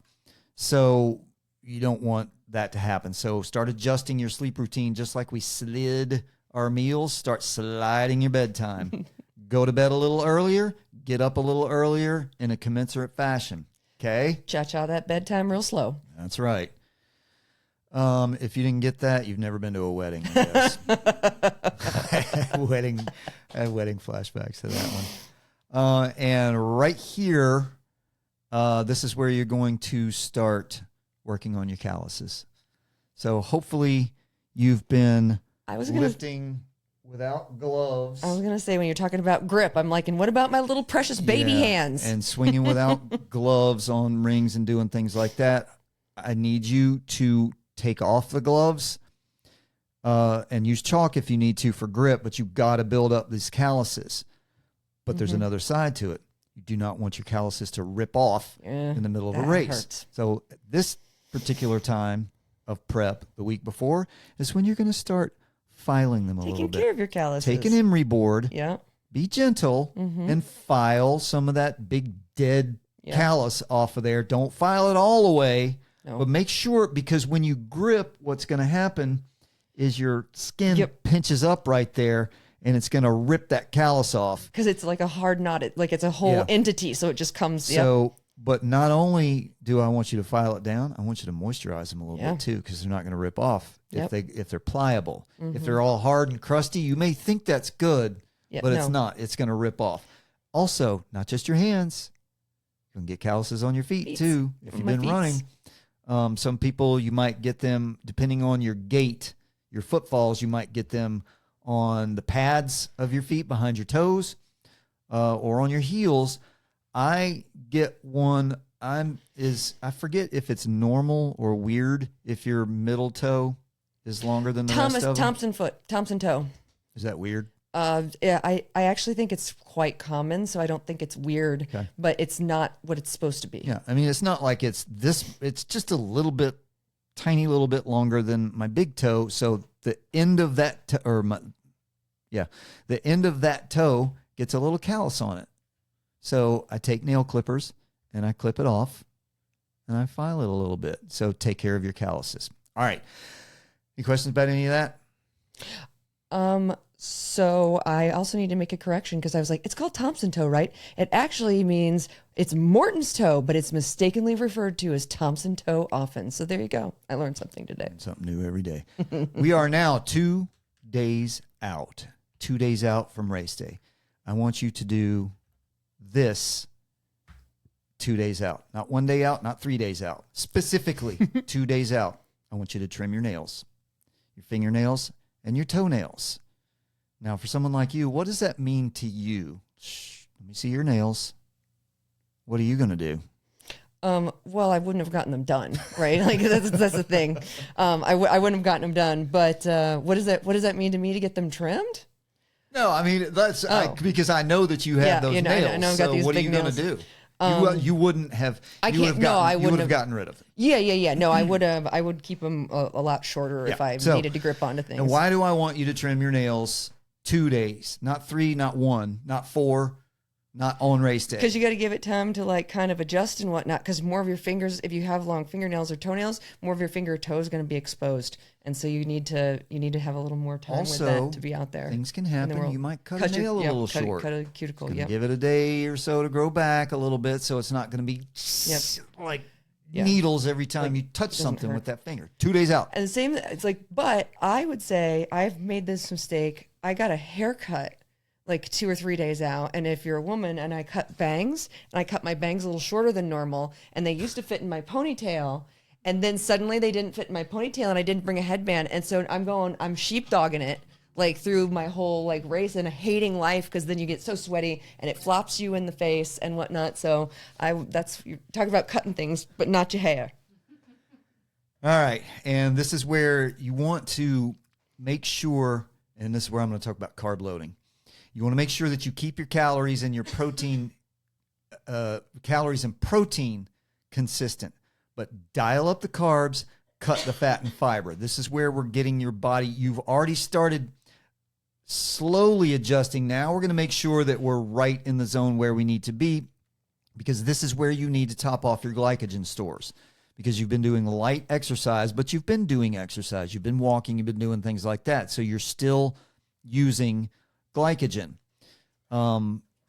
So carb loading is a myth. Which is so too bad because they used to take the swim team to like Maggiano's and let us eat a bunch of spaghetti, and I was like, "This is the best thing ever." Carb loading is a myth, sort of. The thing that you just described is the thing that I've known my entire life That they of do, athletic like, training. Go eat a big plate of spaghetti the night before. Yep. No. Carb up. Please don't do that. You're going to throw your system so far out of whack because unless that's what you eat every night.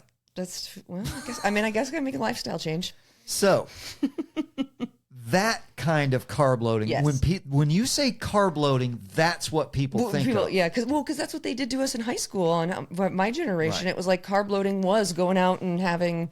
And I guess as a high schooler, you can be a little Yeah. more. So what you need to loose do, with that. as I mentioned, keep your protein baseline, 30 to 35% of your calories. Don't change anything here. Eat what you've been eating. Yep. But as I said, we're cutting the fat and the fiber. We're borrowing the calories from there to here. Now, 2 days out, this is where you can jack up your calories a little bit. I'm not talking 700-800 calories. But this is where we want to really push the top off of our glycogen stores because that is our primary source of energy. But you can overdo it. Yeah. Two things can happen. Food is energy. Mm-hmm. Two things can happen, and two things only can happen to energy. It can either be used or stored. It cannot disappear.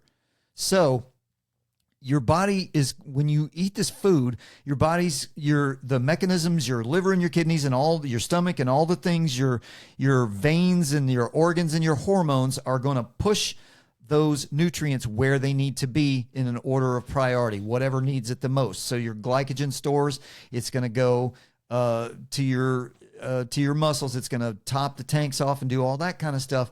But any of it that you don't use is eventually going to be stored in your fat cells. That's okay here if you don't way overdo it. Yeah. And you can, eating a giant heaping plate of pasta or two the night before a race is way overdoing it. Yeah.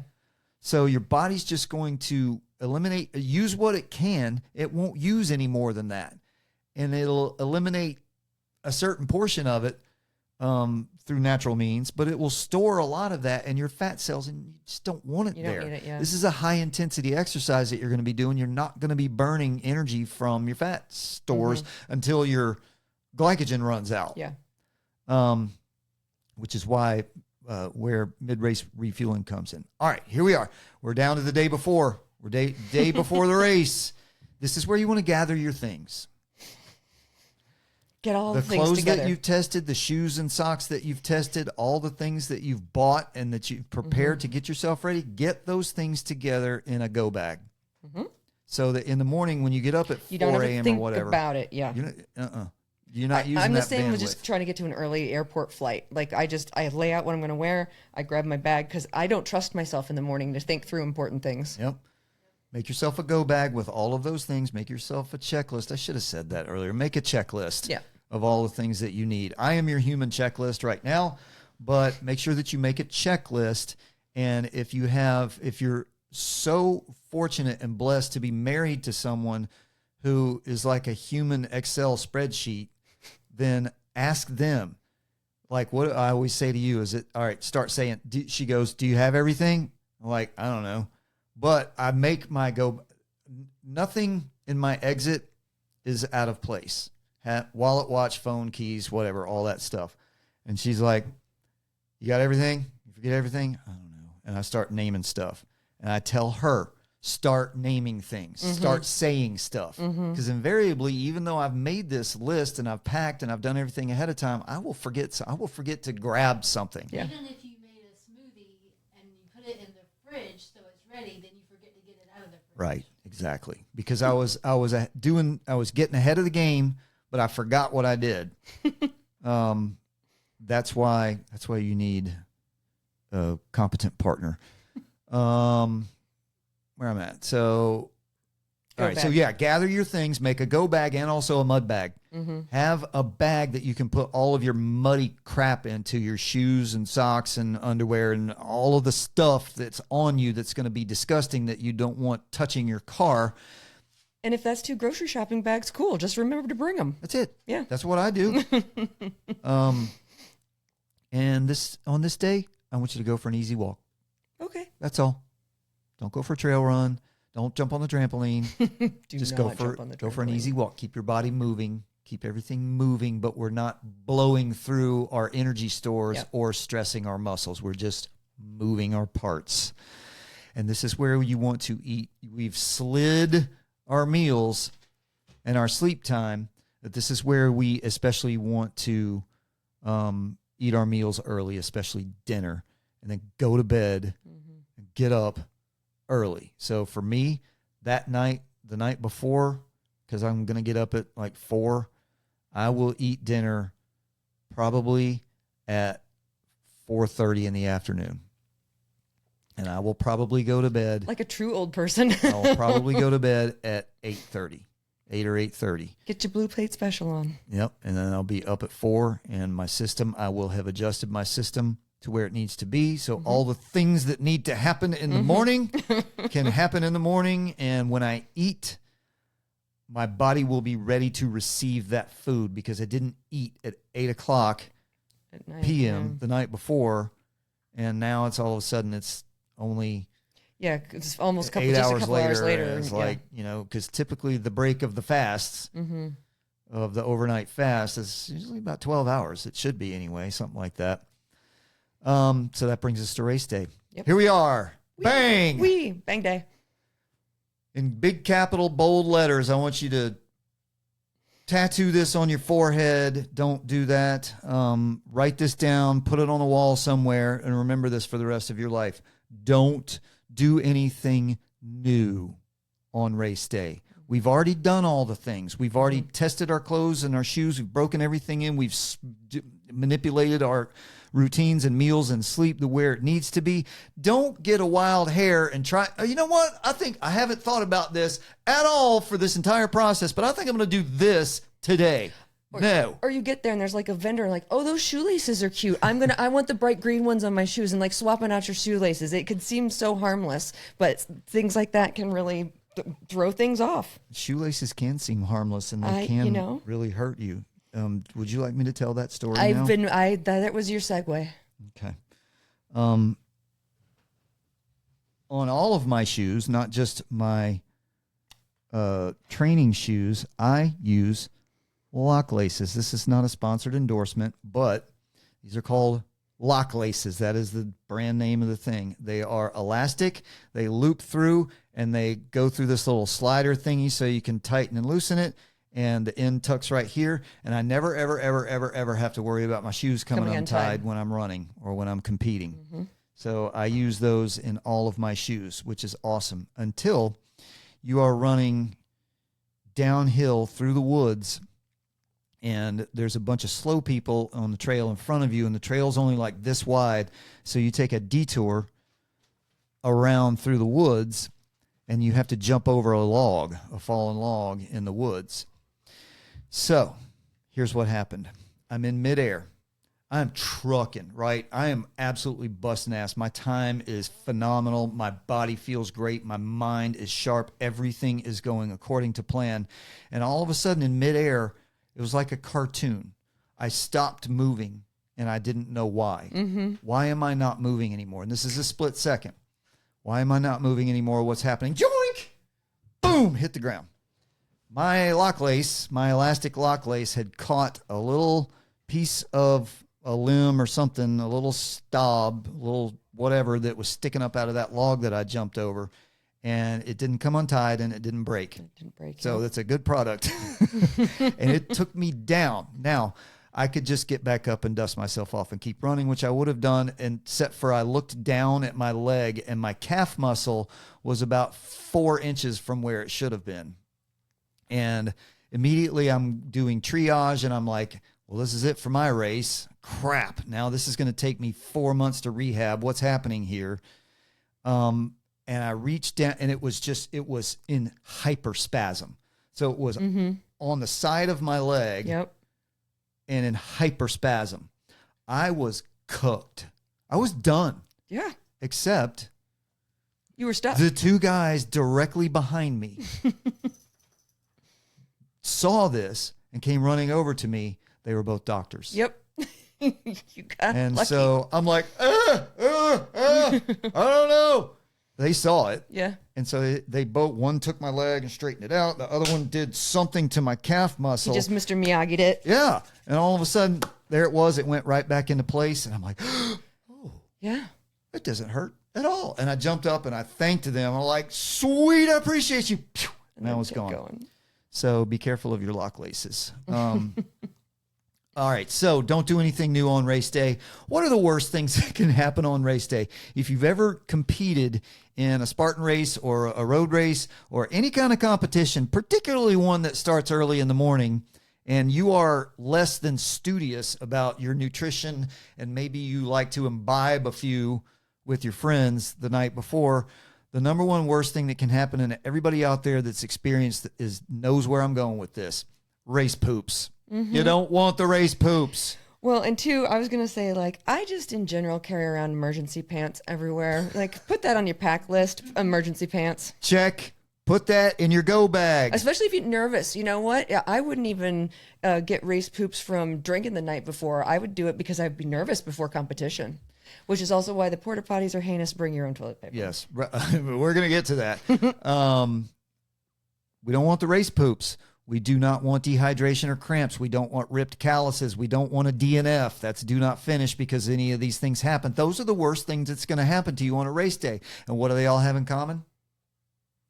Race poops? All of those things that I said. What do all those things have in common? They're all controllable variables, preventable by you. Yeah.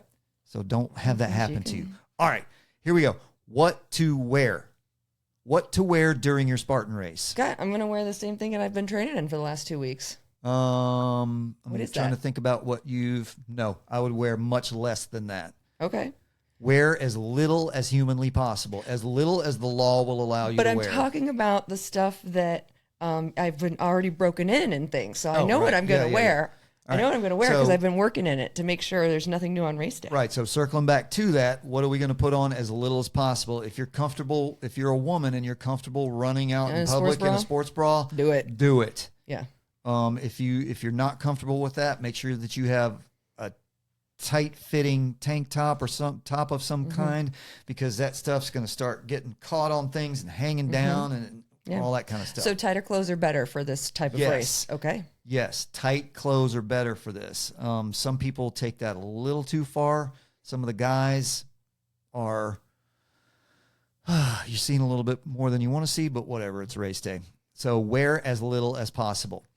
Men typically will race in shorts, and that's it. Yeah. Because we have that Luxury. that luxury. No cotton. Do not wear cotton. Ugh, Now, no. if your socks are like a cotton poly blend, something like that, that's fine. It's kind of hard to find athletic socks that aren't padded, that are all nylon or a poly blend. So if They're out there though. yeah, but no full cotton socks. No cotton at all, because cotton is going to get hot. It's going to hold on to water and sweat, Heavy. and it's going to keep the heat into you. Yes, it's going to It get gets heavy. Yeah. Because you're going to be wet, whether it's your own sweat or the water that you're falling in or mud that you're climbing through. Your shorts.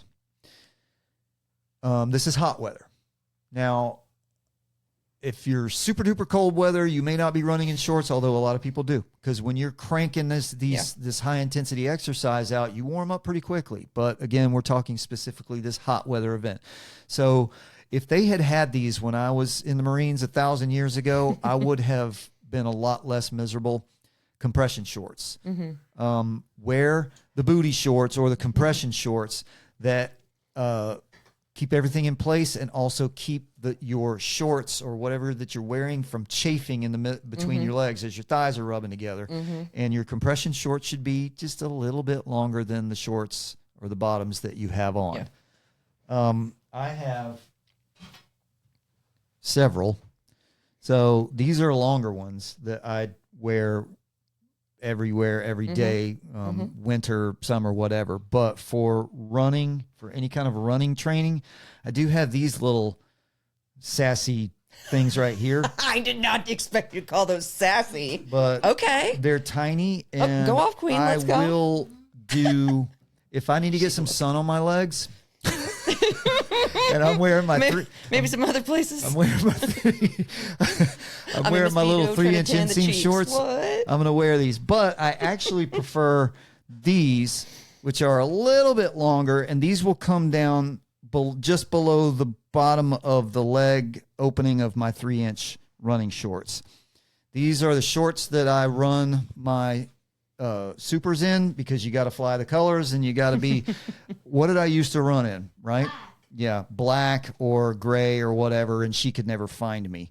So good point. Yeah, I like to show my gratitude for the place that I live, but these are 3-inch inseams. These are actually board shorts, and they actually have the liner, which is a pain in the ass. But that's a good idea, so your people can find you. Because at my horse shows, it's like, oh, look, a girl in a blue jacket on a bay horse. Girl in a blue jacket. Yeah, we're gonna get. I want you to talk about that. I know what time it is, but these aren't the greatest, which is why I brought them out. They look cool. Yeah, but they're a little. I can hear them from over here. They're a little balloony. Yes. So there's a lot. They're not tight around the legs like I would prefer them. So they get bunched up a little bit in the crotch when I run, and I don't like that, but I'll still wear them for my super on Saturday. For my sprint, I will be wearing something else. Something that I want you to also take with you, because you can take gels and snacks and gummies and things, mustard packets if you need that, pickle juice or whatever your stupid freaking dehydration cures are. I just started running, and it used to be back in the day when you had people had those armbands that they put their phones in. Yeah. That was a pain. And how many people these days do you see running with their phone in their hand? I'm like, my God. So this was the one. I've had this for probably 10 years, and it's very low profile. It goes around your waist, buckles. It's all elastic and nylon, but these pockets that look tiny, they actually expand. So you can put your phone in here. I do not recommend carrying your phone during the race because it's going to get wet and muddy. Yeah, it's going to get destroyed. But you can keep your gels and your cookies and whatever, and it's got 2 of those pockets, and it goes around your waist and it stays out of the way. I do have a bigger one if you do want to take your phone with you. This one has 2 pockets here that are deep and can fit an iPhone Pro whatever 17 Pro Max. 17 maximum effort. And it also has 2 smaller pockets that you can keep. That's what happens when I get bored in an airport. Stuff like that. And I buy a giant phone. I very definitely recommend running in these, because that'll keep your. I don't want stuff flapping around in my pockets, and it's easy access. I don't have to stop to I can reach back and unzip that thing. Your shoes. We talked about your shoes. This is where you've already made this decision. But as I said, I just want to keep bringing this up. Don't go out and buy expensive shoes if you don't need to.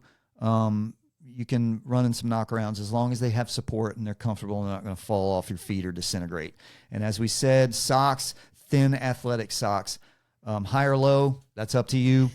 That's up to your preference. Cut. Some people like the high, what were they called? Not the thigh highs, but the other ones. Crew socks? Crews. Yeah. Some people like those because it protects your ankles when you're doing a J-hook on the rope climb, so you don't get rope burns. Or I see a lot of people in knee socks.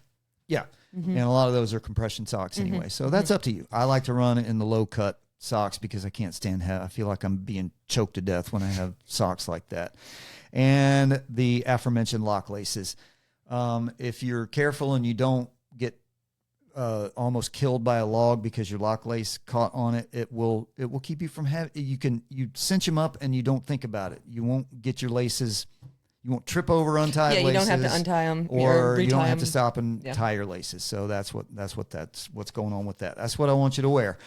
What to eat and drink 2 hours before the start of your race, not 2 hours before you leave your house or 2 hours, whatever, 2 hours before your start time.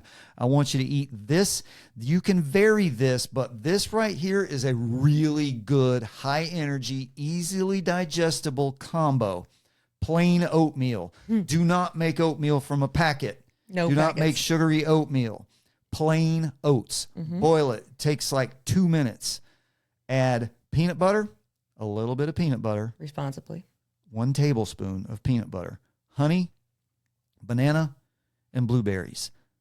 Also, I want you to have a piece of toast, and that can be either white or sourdough. Don't have whole grain bread. Remember, we're cutting back on the fiber. We don't want the race poops. I need a sound for race poops. That's what I want you to eat. Take that and figure out, if you don't like some of that stuff, figure out a good replacement Swap for out, it. yeah, There's swap plenty in, of stuff swap that out. you can do, but I like those fruits and those sugar sources that I named because they're very, very easily digestible and very bioavailable. And lemon and salt water.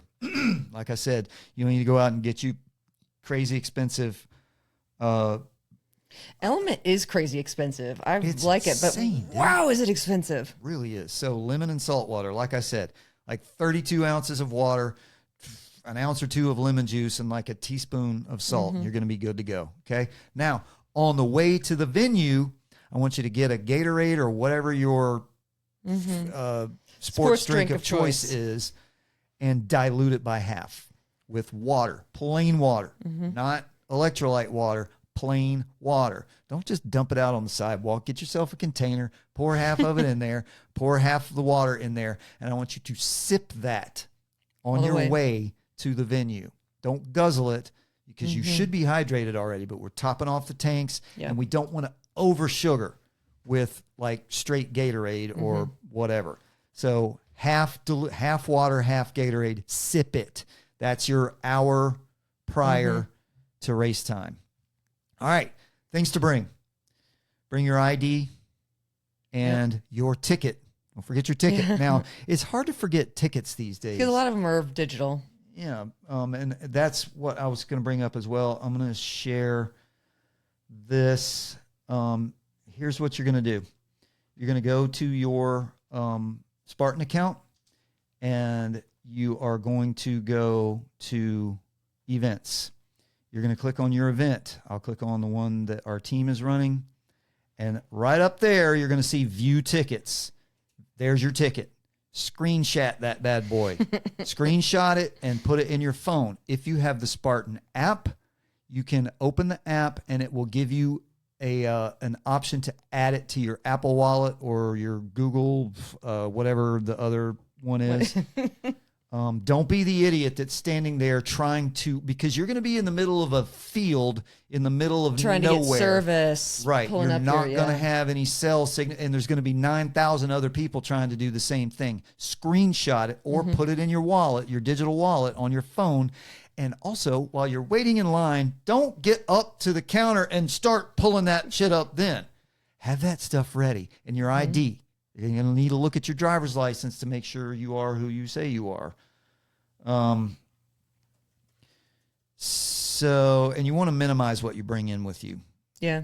Storage. There is storage. You can either rent a locker, which I have done in the past, and it was fine, but it wasn't really worth it because they do have a bag check, and it's Nice. free, and it's secure. Yeah. So use the bag check. All right. So what else do you want to bring?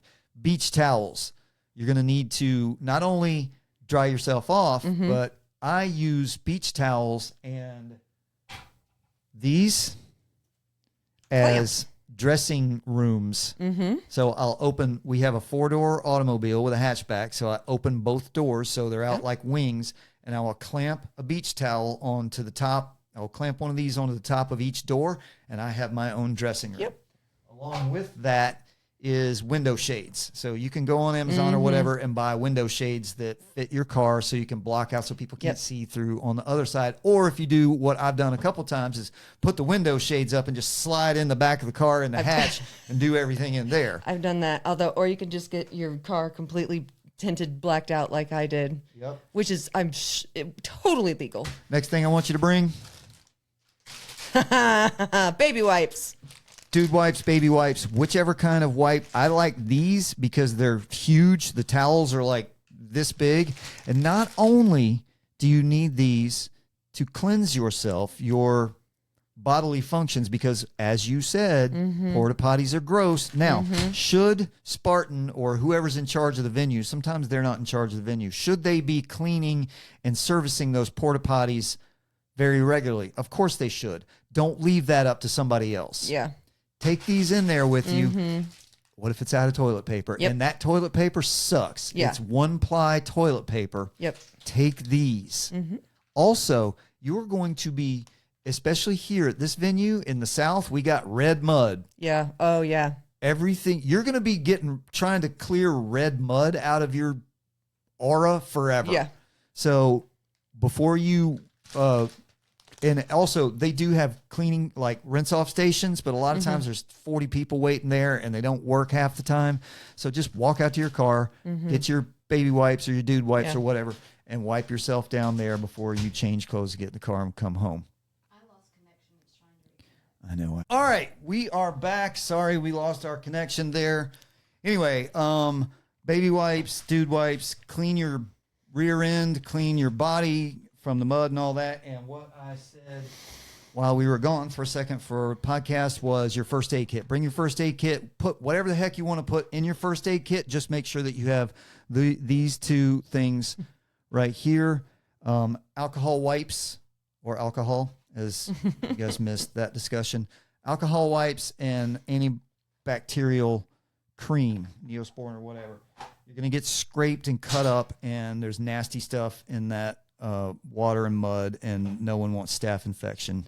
If you've ever, I had staph infection from playing beach volleyball one time years and years ago, and that is nasty, man. So keep that in your first aid kit. If you wear glasses or contacts, bring extra contacts.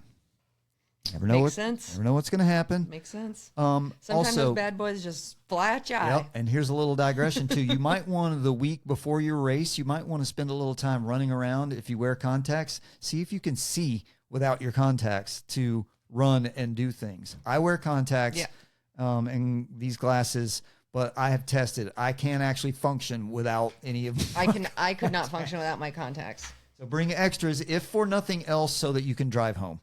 Oh, that's true. That's good. Yeah. Not a lot of Ubers picking you up in River Mill or Mills River. Right. And so as we kind of touched on this a little bit earlier, you mentioned bringing extra pants.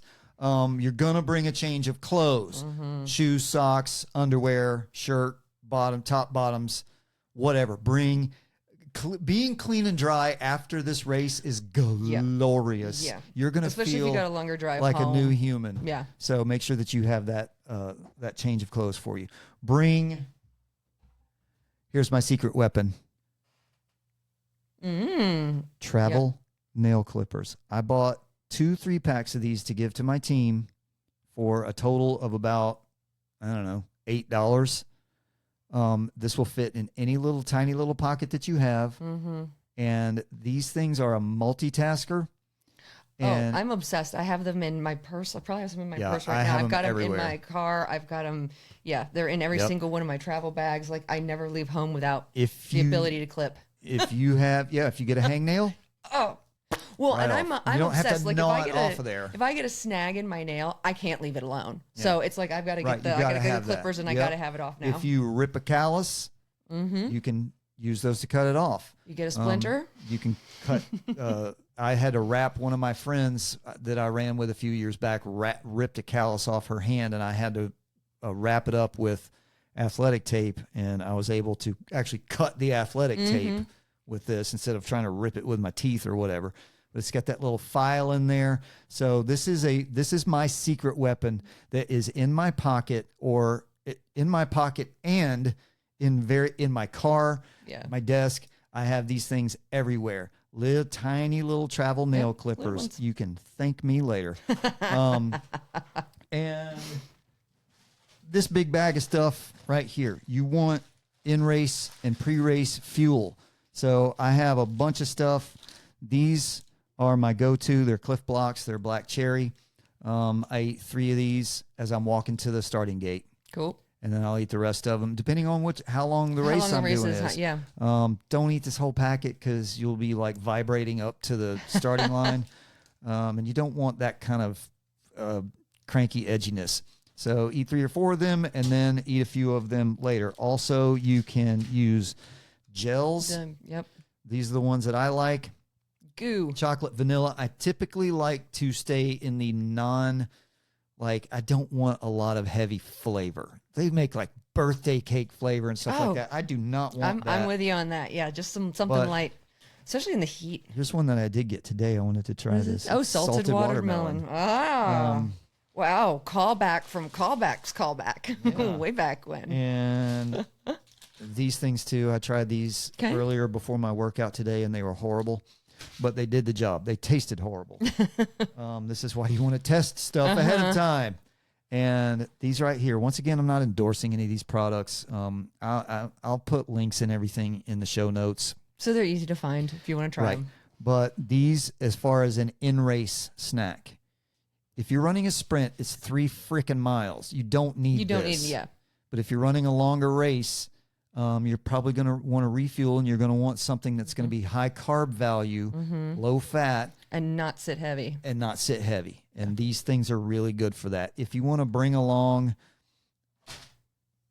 I see people on the Beasts and Ultras. I wear a backpack during Beasts, which I carry this stuff in because I have a lot of it. And I'll carry like my RX bars. Yeah, probably some hydration and stuff. In a longer race like that, you don't just need sugar, you need some extra fuel because all of your stores of everything is going to be empty. Yep. And here's a big one right here, water.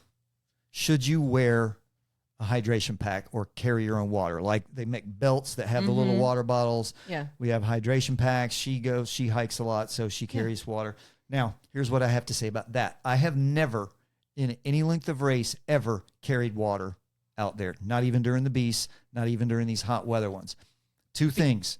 I'm hydrated. Yeah. And they have water on the course. I'm going to say they are so good about putting stations out. Caveat. I have heard, I've never seen this, but I have read of them running out of water. I cannot possibly imagine unless you're taking 7 hours to run a sprint and it's 7 o'clock in the evening and you're the last one out there. That in that kind of situation, maybe they've run out of water at some of the stations. Yeah. But if you're running before noon, they're not going to run out of water. Yeah. I can't imagine they would run out of water up until really super late in the day. So carrying water is going to be a personal preference. I don't like it because I don't want it on my back. Yeah, I wouldn't want to carry it around. Sloshing Even around if you feel it sloshing, I think that'd be and awful. I have never been a heat casualty. I've never had a problem with that, and I've never not been able to get water on the course. They have water stations about every mile. Yeah. So you should be fine. Stop looking at yourself. It's very weird. I'm like, I don't want to. And sun protection. Yep. Sunscreen is just going to wash off of you, but put it on anyway. Yeah. Because it's going to protect you for the first part of your race. So go ahead and put the sunscreen on. If you want to do something where it's like wear a sun shirt or something like that, if you have fair skin, bring it along. I have also, a sun shirt that I love. They make, if you don't like having all that extra fabric, they make, those sleeves. Like the basketball players wear. Yeah. And they make those for arms and legs. So bring sun protection if you need it. As we were winding this up, I want you to arrive early, super duper early. Okay. Yeah. 2-3 hours before your start time if you can, because everyone on earth is going to be on that check-in line. And these check-in lines have gotten notoriously bad, particularly on Sunday afternoons or Sunday late morning and early afternoon. It's like 3,000 people trying to check in. Well, the system's overwhelmed. Yeah. So get there early. There's things to do. There's stuff to do. You can do a little shopping. You can go warm up. You can go watch other races. You can practice. They got practice obstacles that you can work on while you're there. So get there early. Check in. Store your gear. As I mentioned, bag storage or a locker. And warm up. Don't skip your warm up. And what I want you to do is get your joints and body ready for this. So I want you to do a dynamic warm-up. Don't just sit there and do some isometric static stretches. Do some dynamic style warm-ups. And one thing that I do before the start of every road race that I run, every race where I'm running, I run before the start of the race. because I don't want my heart rate at 60 when I start. Yeah. I want my heart rate over 100. So And ready I'm to go. constantly running back and forth. I have plenty of energy stores, and I have energy with me. So get warmed up and get your heart rate revved up. A lot of the venues now with Spartan, they have you do crazy things to get to the start line. So they should be jacking your heart rate up. Like you got to crawl under barbed wire and jump over walls just to get to the starting line. But get your heart rate up. And when you're in that corral getting ready, when the guy's doing his speech and he's getting ready to start you, jog in place, move around, keep it moving. So get that engine revved up. And get your ass to the starting line in a timely fashion. Don't be that guy that's running up to the starting line, 30 seconds before the start time goes out. Just get there, get ahead of things. And kind of along with that, I want you to, while you're out on the course, observe the rules, both written and unwritten. We're having a big problem with that right now. If you fail an obstacle and you want to do it again because you paid a lot of money to do this race, if you're running in a competitive heat, you can't do that. But if you're running in an open heat and you want, because you can't do these things every day, fine, get in the back of the line. Don't get right back where you were. I don't even know what kind of mindset you have to do that. To do it, The spear throw is notoriously bad. You throw the spear and you miss and you pull it back to you and you throw it again. And I stood behind somebody that did it like 8 times in a row last year.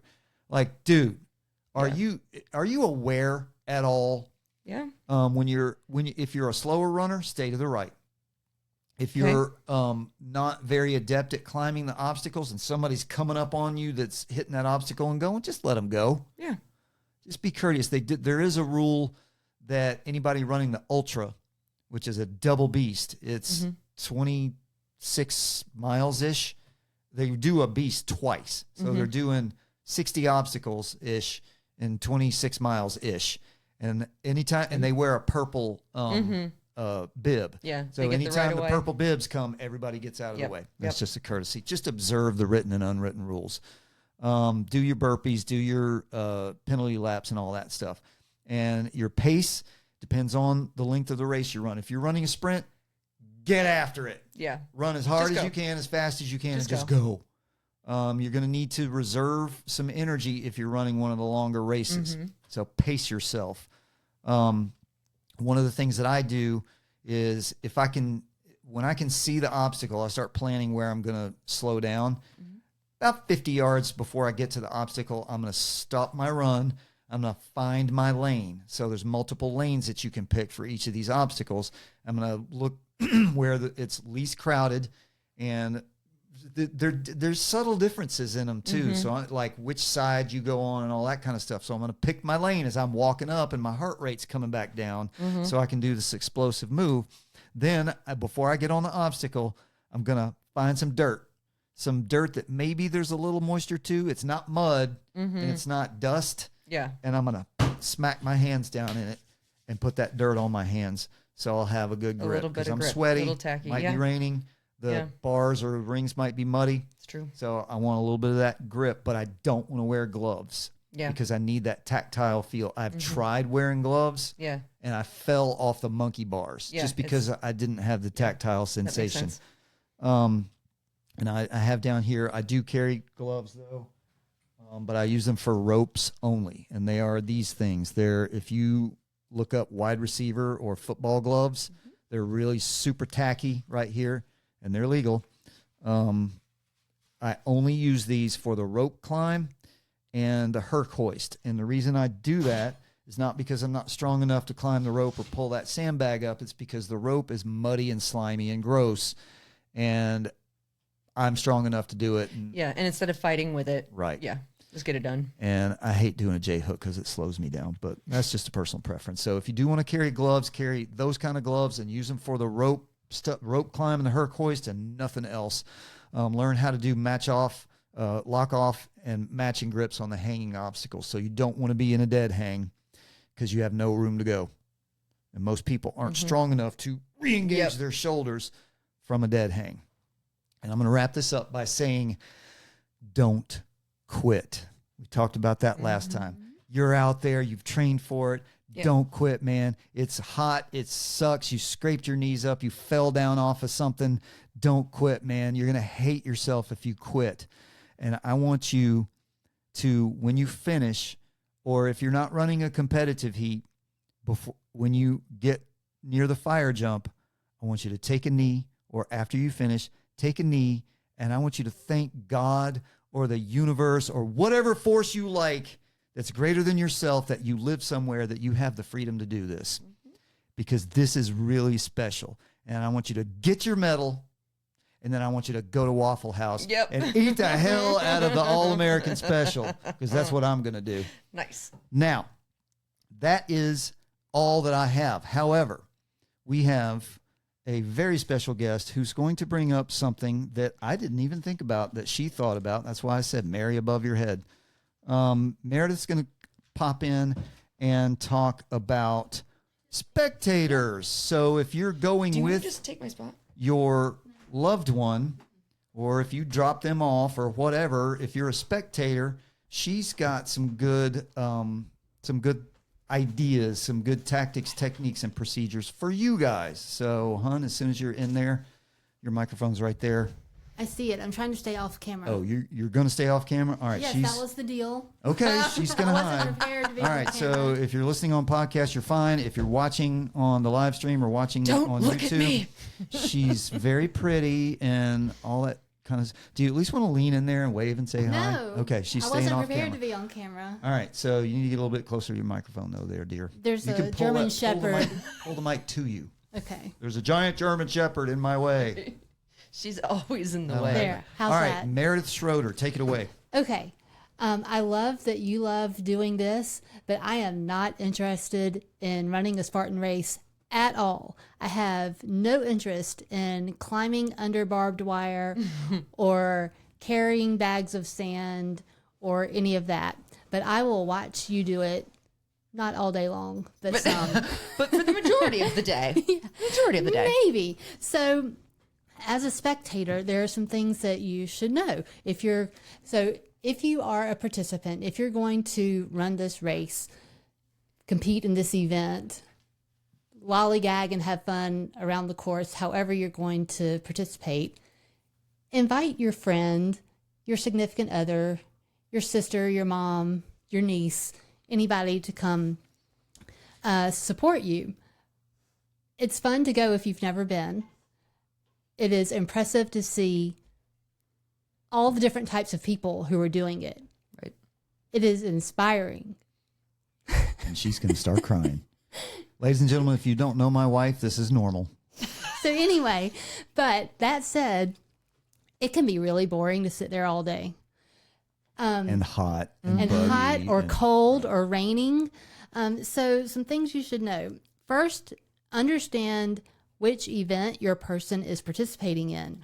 Are they in the sprint, the super, the beast, or the ultra? And then understand how early they want to get there, because my person wants to get there 2 hours before he starts. So if he's running the sprint, I know that's going to take him around 45 minutes, depending.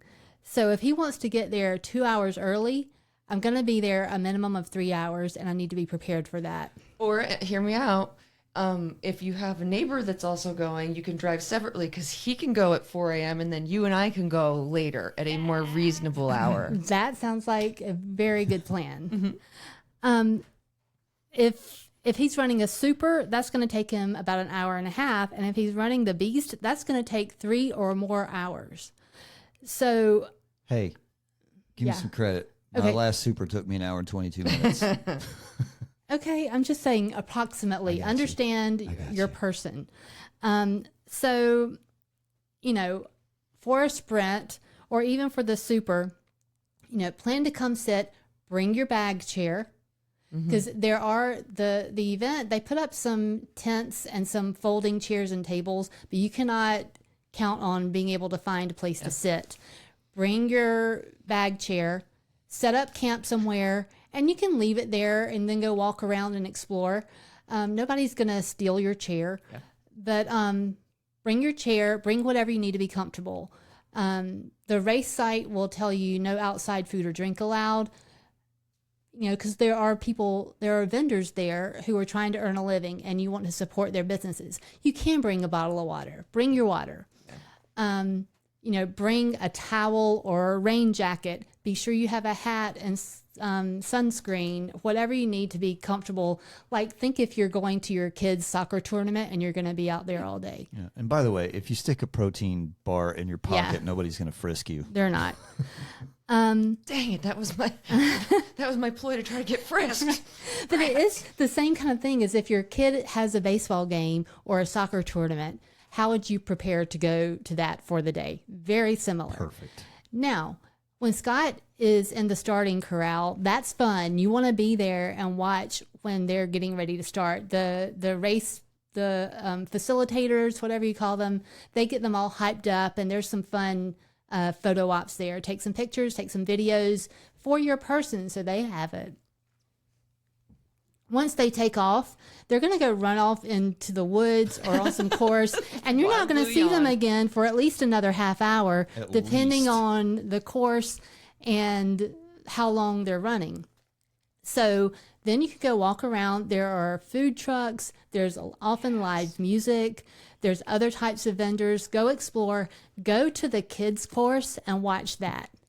That's fun to watch. A hoot. Yeah. And then just watch other people crossing the finish line. You will see young and old, fat and skinny. You will see people who have challenges that you don't have. And prosthetic limbs. Yeah. We've seen a guy carrying his German Shepherd on his back through the whole course. The whole race. Yeah. Up and down obstacles. It's really impressive. That is 90 pounds of no thank you. Yeah. It's very impressive. So go and watch the other people. Talk to the other spectators. You'll meet some cool people, and grab a bite to eat and something to drink. Let's see. Go to the event page on the day of, and there is a live tracking link. You can track your person on the course. Now, it's not GPS. They don't have them chipped to watch a moving dot on the course. But every time they cross a timing checkpoint, you'll see, oh, now he's here. Oh, now he's there. Oh, he's getting close. So you can do that. Let's see. But also remember, depending on where you are, again, cell service can be spotty. Like Scott was talking about earlier, take a screenshot of your ticket. Spectator, you're going to need to buy a ticket. Yep, I was going to It's ask like you about $25 or something, I think. So make sure you do buy a spectator ticket ahead of time. You can buy it at the gate as well. But if you buy it ahead of time, make sure you can access it to get in. Let's see.